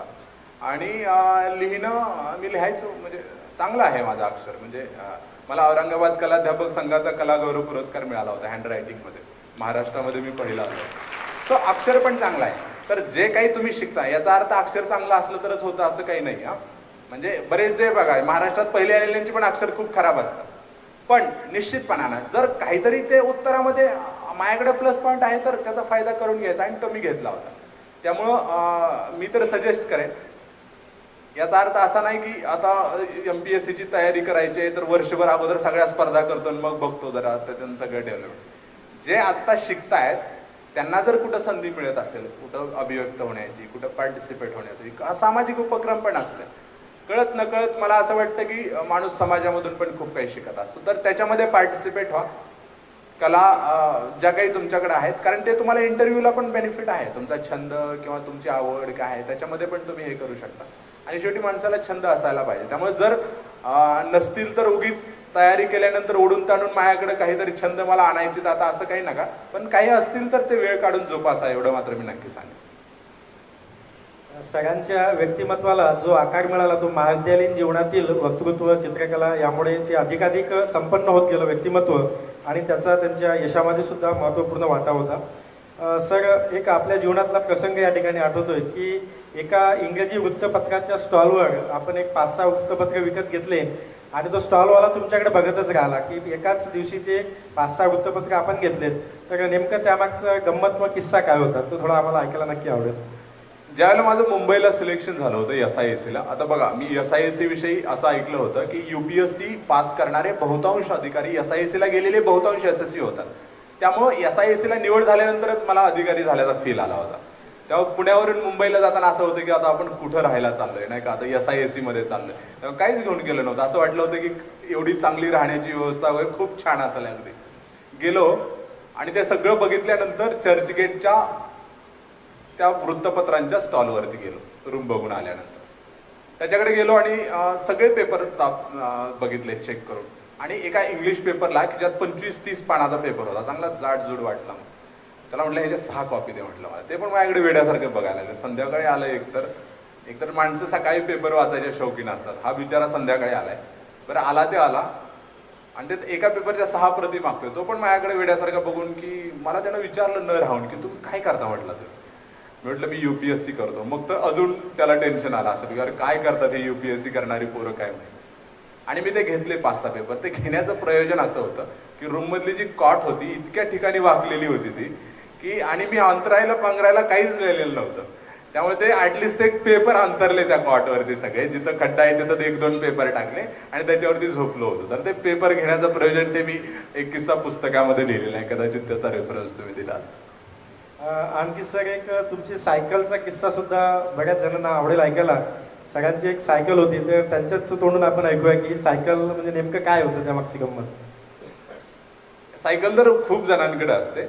आणि मला आठवत आहे, मला धीरूभाई अंबानी स्कॉलरशिप मिळाली होती 10वी आणि 12वी मध्ये. मग 10वीची मिळाल्यानंतर 11वी-12वीच्या काळात मी एक सायकल घेतली होती, रेंजर सायकल घेतलेली. आणि माझ्या चुलत्यांनी ती एकदा स्टँडवरती लावली आणि ती चोरीला गेली. आणि मग त्याच्यानंतर माझ्या चुलत बहिणीला तिचे आता आय डोंट नो मिळतात की नाही, त्यावेळेला पंचायत समितीतून लेडीज सायकल मिळायच्या बघा काळ्या. ते सायकल घेतली. मग आता त्यावेळेला परिस्थिती अशी होती की काय बिघडलं तर नीट करायला तेवढे पैसे नसायचे. तिचा हँडल खराब झालेला होता. आणि मी ते पुस्तकात एक ठिकाणी लिहिलेलं आहे की आम्ही 2 जण फिरायचो, मी आणि माझा मित्र त्याच्यावर, आणि त्याचा हँडल तिरका असायचा असं, म्हणजे आम्ही पुढं चाललेलो असायचो आणि हँडल इकडं असायचा असं. त्यामुळे समोरून येणाऱ्याला टेन्शन यायचं की नेमकं हे इकडं चाललंय की सरळ यायला लागले. म्हणजे ती एक सायकल होती. आणि देन परत ज्यावेळेला मी पुण्यामध्ये गेलो त्यावेळेला एक रेंजर सायकल घेतली होती. त्यावेळेसचा एक महेश गादेकर म्हणून माझे एक मित्र आहेत, ते आले होते पुण्यामध्ये. ते म्हणजे मला ABC चौकात जाऊन यायचे, सायकल द्या तुमची. सायकल घेऊन गेले आणि 10 मिनिटांनी चालत सायकल घेऊन आली. म्हटलं काय झालं सर. ते म्हणजे माझ्याच्यानं काही चालवणं होणार नाही. म्हटलं काय झालं. तर रेंजरला ब्रेक कमी लागतो ना, ते जाऊन धडकले होते चौकातच कोणाला तरी. मग त्यावेळेला त्यांनी म्हटले, मग मी त्या पुस्तकामध्ये असं लिहिलेलं आहे. शेवटी बघा परिस्थिती सगळ्या गोष्टी शिकवते. मग त्यांनी मला विचारलं की तुम्ही कशी चालवताय, काय तुम्हाला माहितीकडे. मी म्हटलं हे बघा 2च ऑप्शन आहे, एकतर मोटारसायकल घेणं किंवा रिक्षानं फिरणं. मोटारसायकल घ्यायची ऐपत नाही आणि रिक्षाला पैसे नाही, त्यामुळे ही सायकल चालवायला शिकतोच माणूस आपोआप. त्यामुळं म्हणजे अशा 2 सायकली होत्या त्या. आणि माझं सिलेक्शन झाल्यानंतर ती चोरीला पण गेली, त्यामुळे ज्याला पाहिजे असेल ती त्यालाकडे पोहोचली परत ती सायकल. सर, आपलं आयुष्य अत्यंत संघर्षपूर्ण होतं आणि त्या संघर्षातून आपण यश मिळवलं. असं म्हणतात की परीक्षेनंतर यश प्राप्त होतं की यशानंतर माणसाची खऱ्या अर्थानं परीक्षा सुरू होते. आपलं काय मत आहे? त्यांच्यासाठी विचारलं तर परीक्षेनंतर यश, आणि माझ्यासाठी विचारलं तर यशानंतर खरी परीक्षा सुरू होते. कारण ज्या टप्प्यावरती तुम्ही आहात तुमची यशाची संकल्पना हेच आहे की परीक्षा द्यायची आणि मला अधिकारी व्हायचंय. पण इथं आल्यानंतर मला असं जाणवतं की खरं अधिकारी झाल्यानंतर तुमची परीक्षा सुरू होते. कारण लोकांच्या एक्सपेक्टेशन्स एवढ्या असतात तुमच्याकडून की त्या पूर्ण करण्यासाठी तुम्हाला म्हणजे प्रत्येक क्षणाला परीक्षा द्यावी लागते. कारण एक प्रशासनात त्या चेअरवरती बसलेला असताना तुमच्या तोंडातून बाहेर पडलेले एखादं चुकीचं वाक्य सुद्धा लॉ अँड ऑर्डरचा इश्यू क्रिएट करू शकतं. सो आणि एवढं म्हणजे मी बघितलेलं आहे. म्हणजे झारखंडमध्ये झारखंड हा तर मुळातच एक अभ्यासाचा विषय आहे. तर नक्सल सेन्सिटिव्ह एरियामध्ये काम करत असताना आणि स्पेशली जेव्हा तुम्ही लॉ अँड ऑर्डरच्या पोस्टवरती काम करत असता त्यावेळेला खरी तुमची परीक्षा असते. कारण रात्री कधी कधी 12-1 वाजता पण फोन येतो, कुठंतरी ॲक्सिडेंट झालेला असतो आणि रोड जाम केलेला असतो आणि लोक बऱ्याच वेळेला पोलीस ॲडमिनिस्ट्रेशनचं पण ऐकत नाही. त्यांना मुआवजा काय म्हणतात त्याला, म्हणजे काय म्हणतात त्याला की आम्हाला काहीतरी त्याचं हे पैसेला काय म्हणतात, काहीतरी मुआवजा हिंदीत शब्द, तर ते पाहिजे असतं. हां, मोबदला पाहिजे असतो त्यांना. त्यामुळे ते सिव्हिल ॲडमिनिस्ट्रेशनच्या लोकांना हुडकत असतात ते की नाही ते आल्याशिवाय आम्ही सोडणार नाही. त्यामुळे बऱ्याच गोष्टी असतात की तुम्हाला ऑन ड्युटी 24 तास राहावं लागतं. त्यामुळे मला तर असं वाटतं की यशानंतर खरी परीक्षा सुरू होते. पण तुम्ही त्याचा विचार करू नका, तुम्ही फक्त परीक्षेचा विचार करा आता सध्या. सर, आपली निवड झाल्यानंतर आपल्याला झारखंड हे IAS साठी कॅडर मिळालं आणि झारखंड म्हटल्यानंतर आमच्या डोळ्यासमोर अगदी येतं ते म्हणजे जंगल आणि तेथील नक्षलग्रस्त विभाग. तर झारखंडमध्ये एक वर्तमानपत्रामध्ये आपला नंबर आपण जाहीर केला होता. तसेच प्रत्येक गावातील रेशन दुकानावर आणि ऑफिस बाहेर सुद्धा आपला मोबाईल नंबर आपण टाकला होता. तर हा मोबाईल नंबर टाकून आपला क्रमांक सर्वांना उपलब्ध करून देणे शक्यता आपण आपला पर्सनल मोबाईल नंबर कोणाला देत नाही. अगदी दोस्त मित्रात सुद्धा द्यायला टाळाटाळ करतो, नाही माझा पर्सनल मोबाईल नंबर आहे, माझी प्रायव्हसी डिस्टर्ब व्हायला नको. तो आपण अगदी सार्वजनिकरित्या आपला मोबाईल क्रमांक सर्वसामान्य जनतेसाठी उपलब्ध करून दिला. यामागे आपला नेमका हेतू किंवा प्रयोजन याचं काय होतं? नाही, माझ्याकडे जे मोबाईल नंबर होते 2 नंबर ते मी दिले होते. इव्हन मी प्रोबेशन पिरियडमध्ये ज्यावेळेला तुम्हाला 5 वीक्स किंवा 6 वीक्ससाठी तुम्हाला BDO करता, तहसीलदार करता, त्यावेळेलाही माझी जी बाहेर पाटी असायची त्याच्या खाली मी माझा मोबाईल नंबर लिहिलेला असायचा, नाव, पोस्ट आणि मोबाईल नंबर. आणि त्यानंतर वर्तमानपत्रात पण आणि राशन सगळ्या दुकानांवरती मोबाईल नंबर दिले. पर्पज असा होता, मला तर असं वाटतं की लोकांचं तुम्ही ऐकून घेतलं ना, किंवा ही एक विचार प्रशासनामध्ये असला ना, तुमच्या सहकार्यांमध्ये किंवा अगदी तुमच्या खालच्या मशिनरीपर्यंत, की कुणीही सर्वसामान्य साहेबांशी अप्रोच करू शकतो, ते त्याचं ऐकतात आणि त्याच्यावरती ॲक्शन घेतात. हा मेसेज गेल्यानंतर 50-60% प्रॉब्लेम सॉल्व्ह होतात. त्यामुळे मी ते त्यासाठी केलं होतं आणि मी शक्यतो प्रयत्न करायचो की जेवढे फोन येईल ते नाही रिसिव्ह करता आले तरी संध्याकाळी मी करायचो आणि बऱ्याच वेळेला त्याच्यावरती ॲक्शन पण घ्यायचो. त्यामुळे माझे बरेचसे प्रॉब्लेम्स म्हणजे खालून समस्याच येणं बऱ्यापैकी बंद झालं होतं, ज्यात तक्रारी यायच्या अगोदर. आणि राशन दुकानावर लिहिण्याचं प्रयोजन पण असं होतं की राशनमध्ये बऱ्याच वेळेला बदमाशी केली जायची PDS डीलरकडून. त्यावेळेला मी ते नंबर लिहिला होता आणि कुणाचा फोन आला की मी रँडमली वीकमधून 2-3 वेळा तर फील्ड व्हिजिटवरती असताना जायचो आणि माझ्या गाडीनं जर त्याची काही चूक आढळली तर माझ्या गाडीनं पोलीस स्टेशनला नेऊन सोडायचो त्याला. त्याच्यावरती इसेन्शियल कम्युनिटी ॲक्ट्समध्ये FIR करायचो आम्ही. सर, तो पर्पज माझा असा होता की मला असं वाटतं की लोकांशी संवाद साधणं हा जो प्रकार आहे तर तो मी ज्या ज्या पोस्टिंगला होतो तिथं मी अत्यंत प्रभावीपणे करण्याचा प्रयत्न केला. कारण माझं म्हणणं आहे की जेवढं तुम्ही लोकांमध्ये असाल, जेवढं लोकांना ऐकाल आणि जेवढं तुमचं आणि लोकांमधलं अंतर कमी असेल तेवढं तुमचं प्रशासन जे आहे ते स्वच्छ आणि पारदर्शक करण्यासाठी त्याचा फायदा तुम्हाला नक्की होतो. अधिकाऱ्यांनी प्रामाणिक, संवेदनशील आणि लोकाभिमुख असलं पाहिजे, हे आपण आपल्या उदाहरणातून आम्हाला सांगितलंय. तसंच झारखंडमध्ये जेव्हा आपली नेमणूक झाली तेव्हा अगदी सुरुवातीच्या काळातच निवडणुका तुम्हाला तिथला अनुभव आला निवडणुकीच्या काळामधला. याशिवाय आणखी झारखंडमध्ये तुमचे काही बरे वाईट अनुभव असतील, तेथील नक्षलग्रस्त भागामुळे आपल्या कुटुंबाला कदाचित असुरक्षित वाटत असेल किंवा आपल्याला तसा काही प्रसंग आपल्याला ओढवला का, तर याबद्दल आपले अनुभव आम्हाला ऐकायला नक्कीच आवडेल. नाही, निवडणुकांच्या बाबतीमध्ये मी फॉर्च्युनेट होतो कारण मी प्रोबेशन पिरियडमध्ये असताना लोकसभेचे इलेक्शन करण्याची संधी मिळाली देन मी SDM ज्यावेळेला खुंटी होतो त्यावेळेला मी विधानसभेच्या म्हणजे आमदारांच्या इलेक्शनला रिटर्निंग ऑफिसर होतो. अँड देन बेरमो म्हणजे बोकारोला असताना मी पंचायत इलेक्शन्स केली होती. तर तिथलं इलेक्शन हा एक वेगळा एक्सपिरियन्स आहे.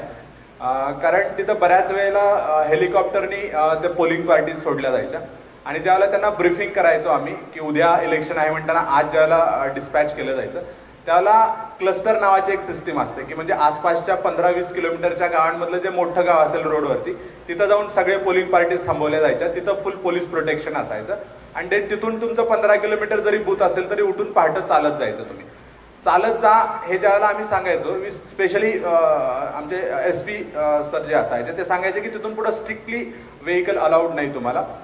त्याच्या मागचा सांगण्याचा उद्देश असा होता की बऱ्याच वेळेला नक्षलवादी प्रयत्न करायचे की निवडणुकांमध्ये कुठंतरी बाधा टाळावी, निवडणुका होऊ नये, त्यामुळे ते उडवली जायची व्हेकल. त्यामुळे त्यांना आम्ही असं सांगत होतो की म्हणजे गाडीने गेला तर सगळेच जाल, त्यापेक्षा चालत जावा, ऍटलीस्ट झालं तर एखाद दुसरा जाईल त्याच्यामध्ये. म्हणजे त्यांचं मॉरल जे आहे ना ते हाय ठेवणं हीच खूप मोठं टास्क असायचं आमच्या पुढं. की म्हणजे कारगिलला चालल्यासारखा सीन असायचा त्यावेळेला की म्हणजे माघारी येतो कारण बऱ्याच ठिकाणी नेटवर्क नसतं परत, त्यामुळे गेल्यानंतर माघारी येईपर्यंत मग ते बऱ्याच वेळेला कंट्रोल रूमला दिवसभर फोन यायचे आम्हाला की नाही तिकडं फोनच होत नाही. मग आम्हाला सांगायला लागायचं की नाही आहेत व्यवस्थित आहे, आम्ही बोलतोय त्यांच्याशी व्यवस्थित आहे. त्यामुळे इलेक्शन हा एक वेगळा एक्सपिरियन्स होता आणि नक्षलग्रस्त भाग आहे. सो तसंही बॉडीगार्ड किंवा हाऊस गार्ड असतात तेवढे. सो असं कधी वाटलं नाही आणि सिव्हिल ॲडमिनिस्ट्रेशनला शक्यतो जास्त कधी टार्गेट केलं जात नाही. पण तरी थोडीफार असुरक्षितता अशी वाटायची फॅमिली पॉईंट ऑफ व्ह्यू. पण माझ्या बाबतीत तर मी असं म्हणेल की माझ्याकडे जे बॉडीगार्ड असायचे शेवटी विश्वास असतो प्रशासनाचा. तर माझा त्या बॉडीगार्डवरती दोघांवरती एवढा विश्वास असायचा की मला असं वाटायचं की जर का यदा कदाचित कधी नक्षलवाद्यांनी गोळी चालवली तर माझ्या अगोदर ती गोळी झेलणारे माझे बॉडीगार्ड असतील. म्हणजे तो एक विश्वास होता आपल्याला की चला ही माणसं आहेत दोन आपल्यासोबत आणि आपण सुरक्षित आहोत. शेवटी मग कधीतरी जायचंच आहे. मग मला असं वाटायचं की IAS ऑफिसर जाऊन पण जर तिथं नाही गेले लोकांमध्ये, कारण शेवटी बघा नक्षलवादाचं मेन कारण हे पण आहे की ते लोक म्हणतात की सिव्हिल ॲडमिनिस्ट्रेशन किंवा पोलीस ॲडमिनिस्ट्रेशन डेव्हलपमेंटची कामं करत नाहीत, ते आमच्याकडे येत नाहीत. मग आपण पण जाऊन जर त्यांच्याकडे जायचंच नाही म्हटलं तर जायचं कोणी आणि हे कधी कमी होणार. त्यामुळं मी तर खूप रिमोट एरियामध्ये जायचो बऱ्याच वेळेला आणि खूप वेळा पोलीस फोर्स घेऊन जायचो आम्ही. सो तसंच सिक्युरिटीचा इश्यू होता. पण मला असं वाटतं की आपलं जोपर्यंत आपण मनापासून करतो म्हणजे या गोष्टीचा जास्त नाही विचार करायला पाहिजे प्रशासनाला. बार्शी आणि सोलापूर भागामध्ये वक्तृत्व आणि प्रशासन या दोन नावापुढे रमेश घोलप हे नाव समाज आणि सर्व क्षेत्रातील मान्यवर लावतात. आपण राजकीय आणि सामाजिक व लोकशाही राजकारणात खूप मोठ्या पद्धतीने तिकडे सहभागी होतात. आज आपण प्रशासनात आहात, भविष्यात राजकारणात की प्रशासन? नाही नाही, अजिबात नाही. मी सांगितलेलं आहे की मी जिथं आहे तिथं खूप समाधानी आहे. कारण 5-5 वर्षाला एक्झाम देण्यापेक्षा एक एक्झाम दिलेली आहे आता.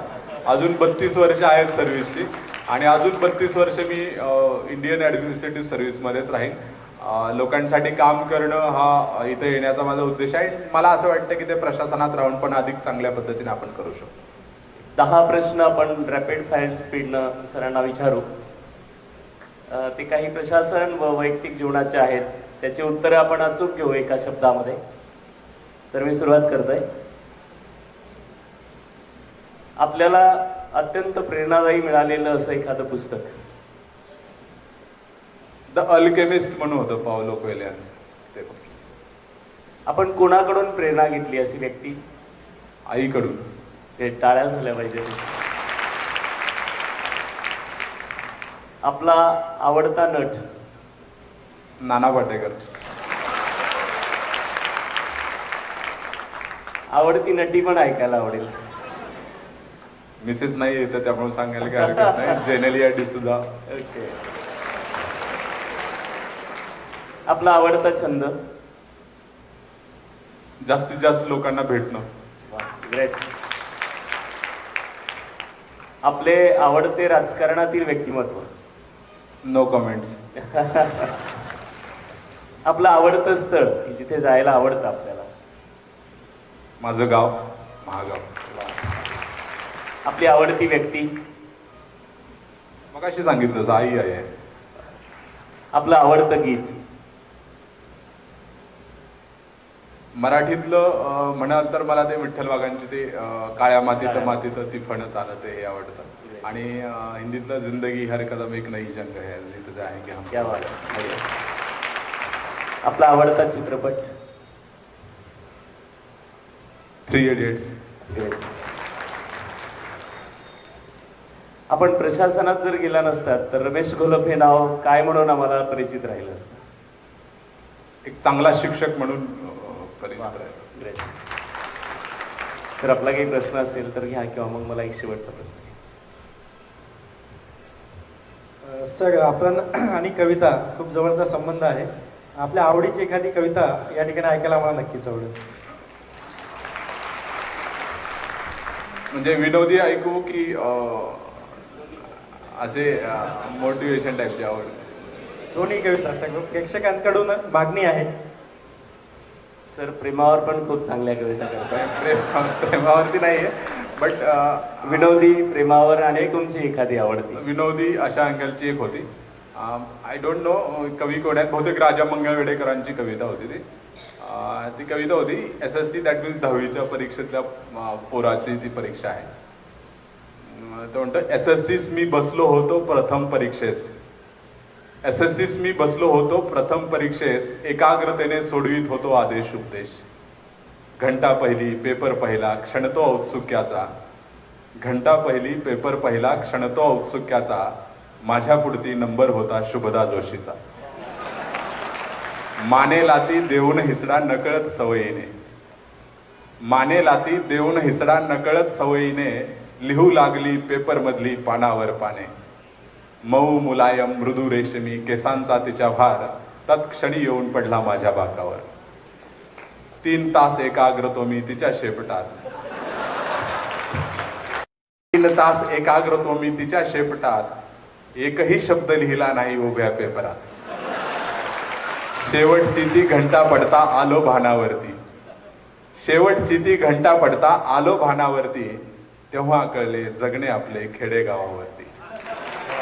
विहिरीवरती मोटेवरती माझी उपजीविका, विहिरीवरती मोटेवरती माझी उपजीविका, शिक्षणास मी पोरका आणि शुभदा प्राध्यापिका.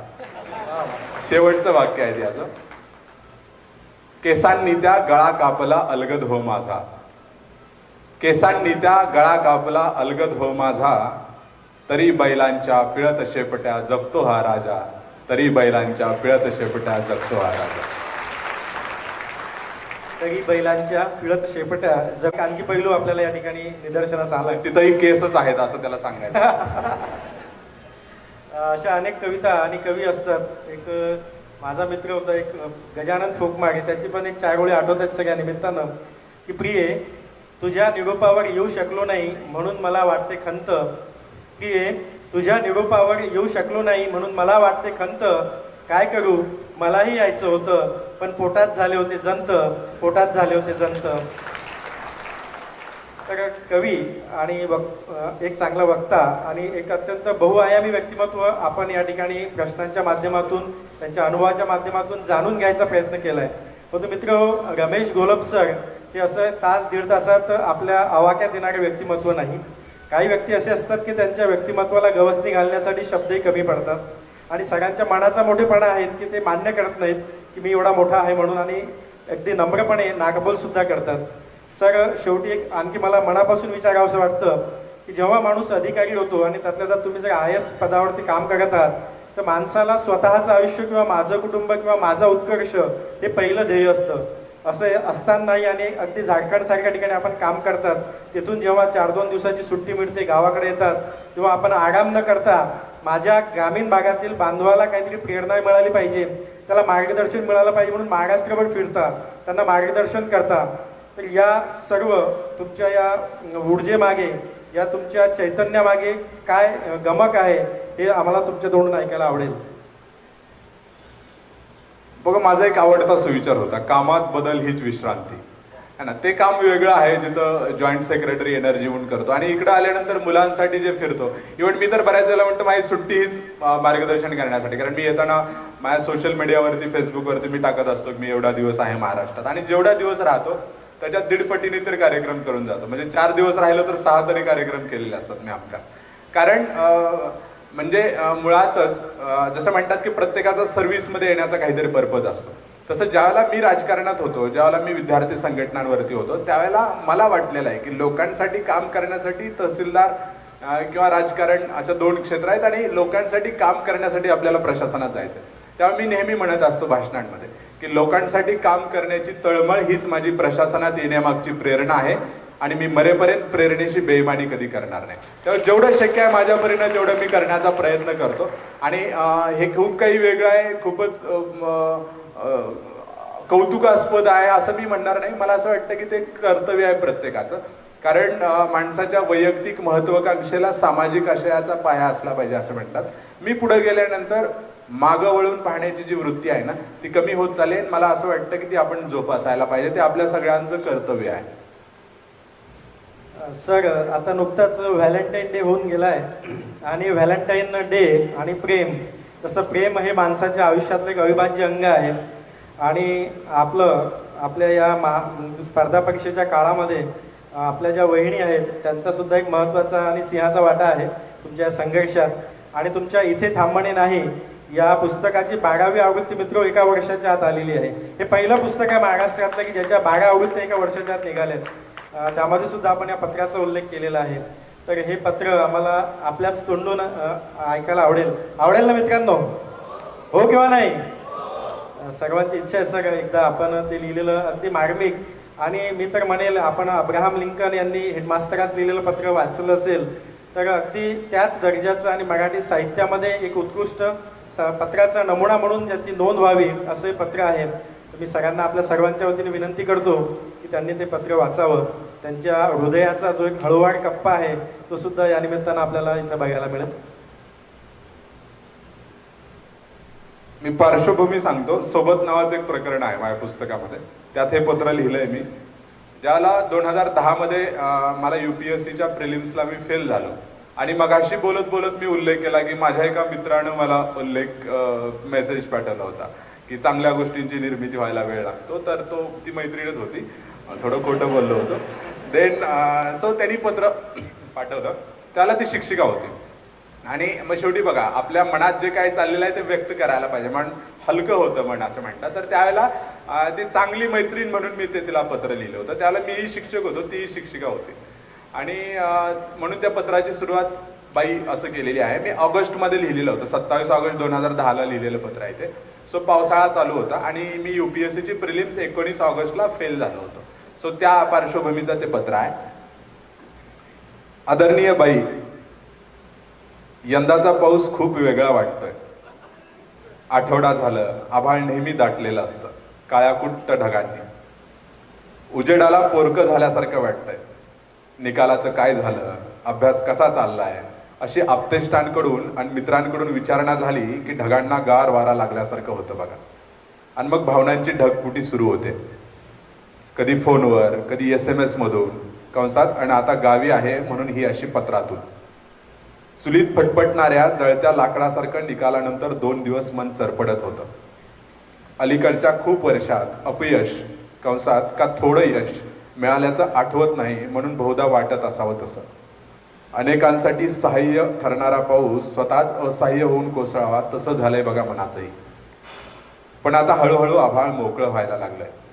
कदाचित 4-2 दिवसात ते निखळ, स्वच्छ, निरभ्र होईल आणि पुन्हा आशेचा, विश्वासाचा आणि प्रयत्नांचा सूर्य चमकू लागेल. पावलो कोयलीच्या त्या द अल्केमिस्ट मधल्या मेंढपाळासारखा मलाही मार्ग सापडेलच की. शेवटी शोध तर स्वतःचाच घ्यायचा आहे ना. ती कविता नाही का बाबा आमटेंची, शृंखला पायी असू दे मी गतीचे गीत गाई, दुःख उधळावय असा आता असं वाटणं वेळ नाही, खूप जवळची वाटते बघा. त्यामुळं हळूहळू गतीचे गीत गाण्याचा प्रयत्न करतोय. माझ्यासाठी कमी आणि मित्रांच्या अपेक्षापूर्तीसाठी खूप झटेन आता. तुम्हा सर्वांना शब्द दिलाय ना अभिमान वाटण्याचा, त्या शब्दासाठी जागेन आता. मग झोप उडाली तरी चालेल बघा. नारायण सुर्व्यांसारखा माझा आशावाद ही अमर आहे बाई. भविष्याचं पाखरू माझ्या खांद्यावर आहे म्हणत मीही आता झेप घ्यायला तयार आहे. ही झेप नक्कीच क्षितिजापलीकडे असेल बघा, नक्कीच. आणि हो, महत्वाचं राहून जाईल, तुमचा स्कोर 305 आल्याचं कळालं. त्यांनी STIची एक्झाम दिली होती मेन्सची. तुमचा स्कोर 305 आल्याचं कळालं. कंसात तुम्हीच नाही का कळवलं? आनंदाच्या क्षणी आठवण काढल्याबद्दल कंसात मित्र परिवारातर्फे धन्यवाद बाई. बाई, काय होईल काय माहिती असं म्हणाला होतात तुम्ही. कंसात नाहीतर काय होणार हे माहीत असणारी माणसंच असं म्हणतात म्हणा. तुम्हालाही माहीत आहे तुम्ही STI व्हाल. कंसात व्हाव्यात यासाठी देवाकडे प्रार्थना. पण खरं सांगू बाई, त्याचा खूप आनंद नाही होणार खरंच. रुपाली साहेबराव लोखंडे डेप्टी कलेक्टर किंवा DYSP अशी पार्टी पाहायला आवडेल बघा. तेही OBC मेरिटमधून नव्हे तर खुल्या प्रवर्गातून. गुणवत्तेचं नाणं कुठेही खणाणतं बघा. स्वतःजवळील गुणवत्तेचा पूर्ण वापर न करणं हा गुन्हा असतो म्हणे. मला माहीत आहे तुम्हाला गुन्हेगार व्हायला नाही आवडणार. भरपूर अभ्यास करा बाई. गिव्ह 100% म्हणा ना फार तर. अहो, असं काय बघताय, हो म्हणा की. कंसात अधिकाऱ्यांनी हो म्हणायला आणि राजकारण्यांनी नाही म्हणायला शिकायचं असतं. तुम्ही पहिल्या प्रवर्गातील नाही का? डॉक्टर अब्दुल कलाम म्हणतात ना, माझा भारत महासत्ता होईल एक दिवस. त्यासाठी नको का चांगली माणसं प्रशासनात आणि शासनातही यायला? बाई, हवं तर त्या कलाम साहेबांच्या स्वप्नासाठी झटा. अहोरात्र अभ्यास करा. कंसात खूप जागरण करून रात्रंदिवस अभ्यास करून आजारी कंसात थोडीशी पडली आहे असं कळवा आम्हाला. आनंदच होईल कंसात थोडासा.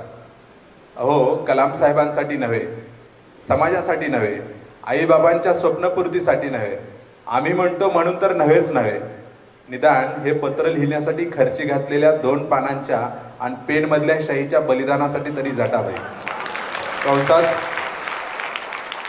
कंसात हा आमचा मूळ स्वभाव.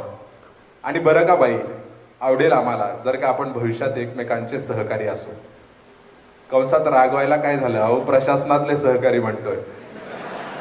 बघा कसं स्वच्छ दिसायलंय आभाळ.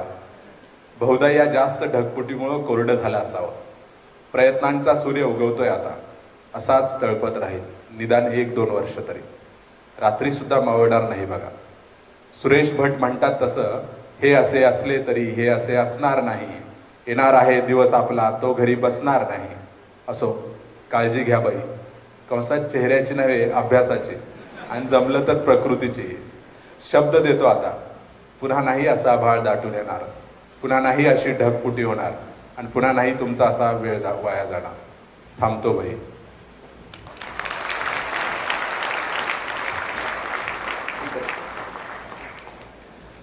अप्रतिम. मी माझ्या जीवनातली पहिली मुलाखत घेतली. प्रशांत सर अनेक मुलाखती घेतात. मला असं वाटतं की आज या कार्यक्रमाची जी परिपूर्तीचा एक सर्वोच्च प्रतिमान आहे ते आज या संमेलनाने गाठले, आणि त्यासाठी रमेश घोलप सरांसाठी इथे जोरदार टाळ्या झाल्या पाहिजे.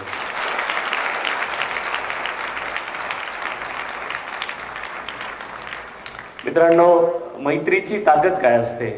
आम्ही आर्थिक परिस्थितीनं सगळी फाटकी माणसं, आमच्याकडे काहीच नव्हतं आणि नाही असंही म्हणता येईल.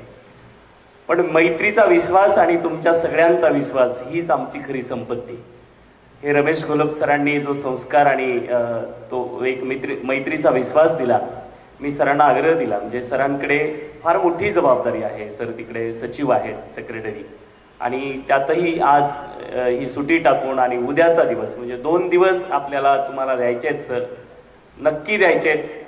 त्यासाठी सर काल रात्री तिथनं म्हणजे पूर्ण ड्युटी आटपून रेल्वेच्या प्रवासानं निघाले, आणि आज परत सेशन आणि परत उद्याला सत्र, आणि या 2 सत्रातले 2 पैलू आपल्या पुढे आले पाहिजेत. म्हणजे एक अभ्यासातला संघर्ष आणि वैयक्तिक जीवनासोबत संघर्ष करून मिळवलेलं यश, आणि म्हणून 2ही सत्राला सर इथे आपल्याकडे उपस्थित आहेत. मी तुम्हा सगळ्यांना माझ्याकडून आव्हान करेल की मी तर हे पुस्तक म्हणजे अभियानासाठीच घेतलंय.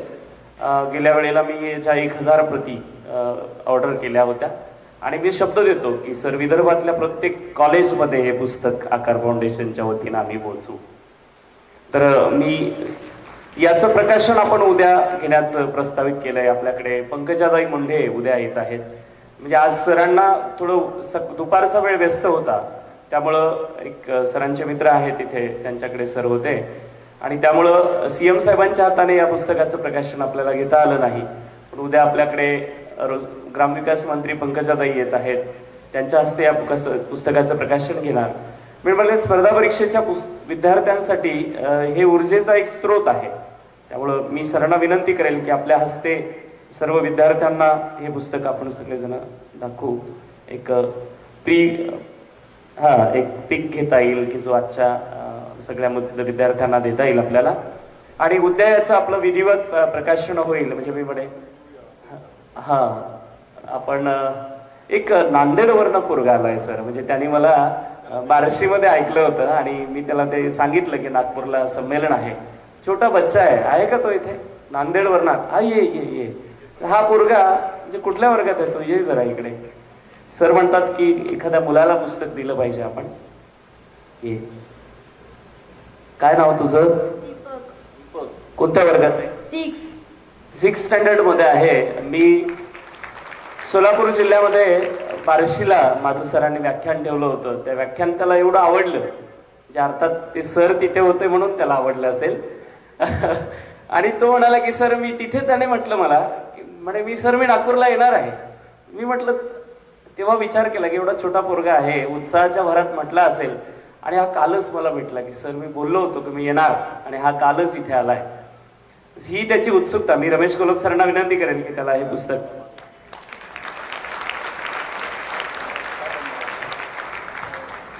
कलेक्टर बनणार. वा, शुभेच्छा देऊयात त्याच्या त्या उत्साहाला आणि जिद्दीला.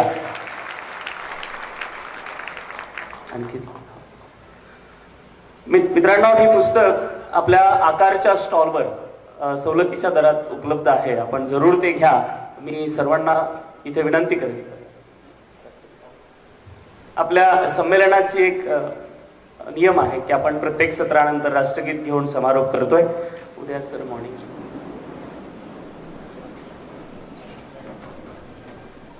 जनगण मन अधिनायक जय हे भारत भाग्य विधाता. पंजाब सिंध गुजरात मराठा द्राविड उत्कल वंग.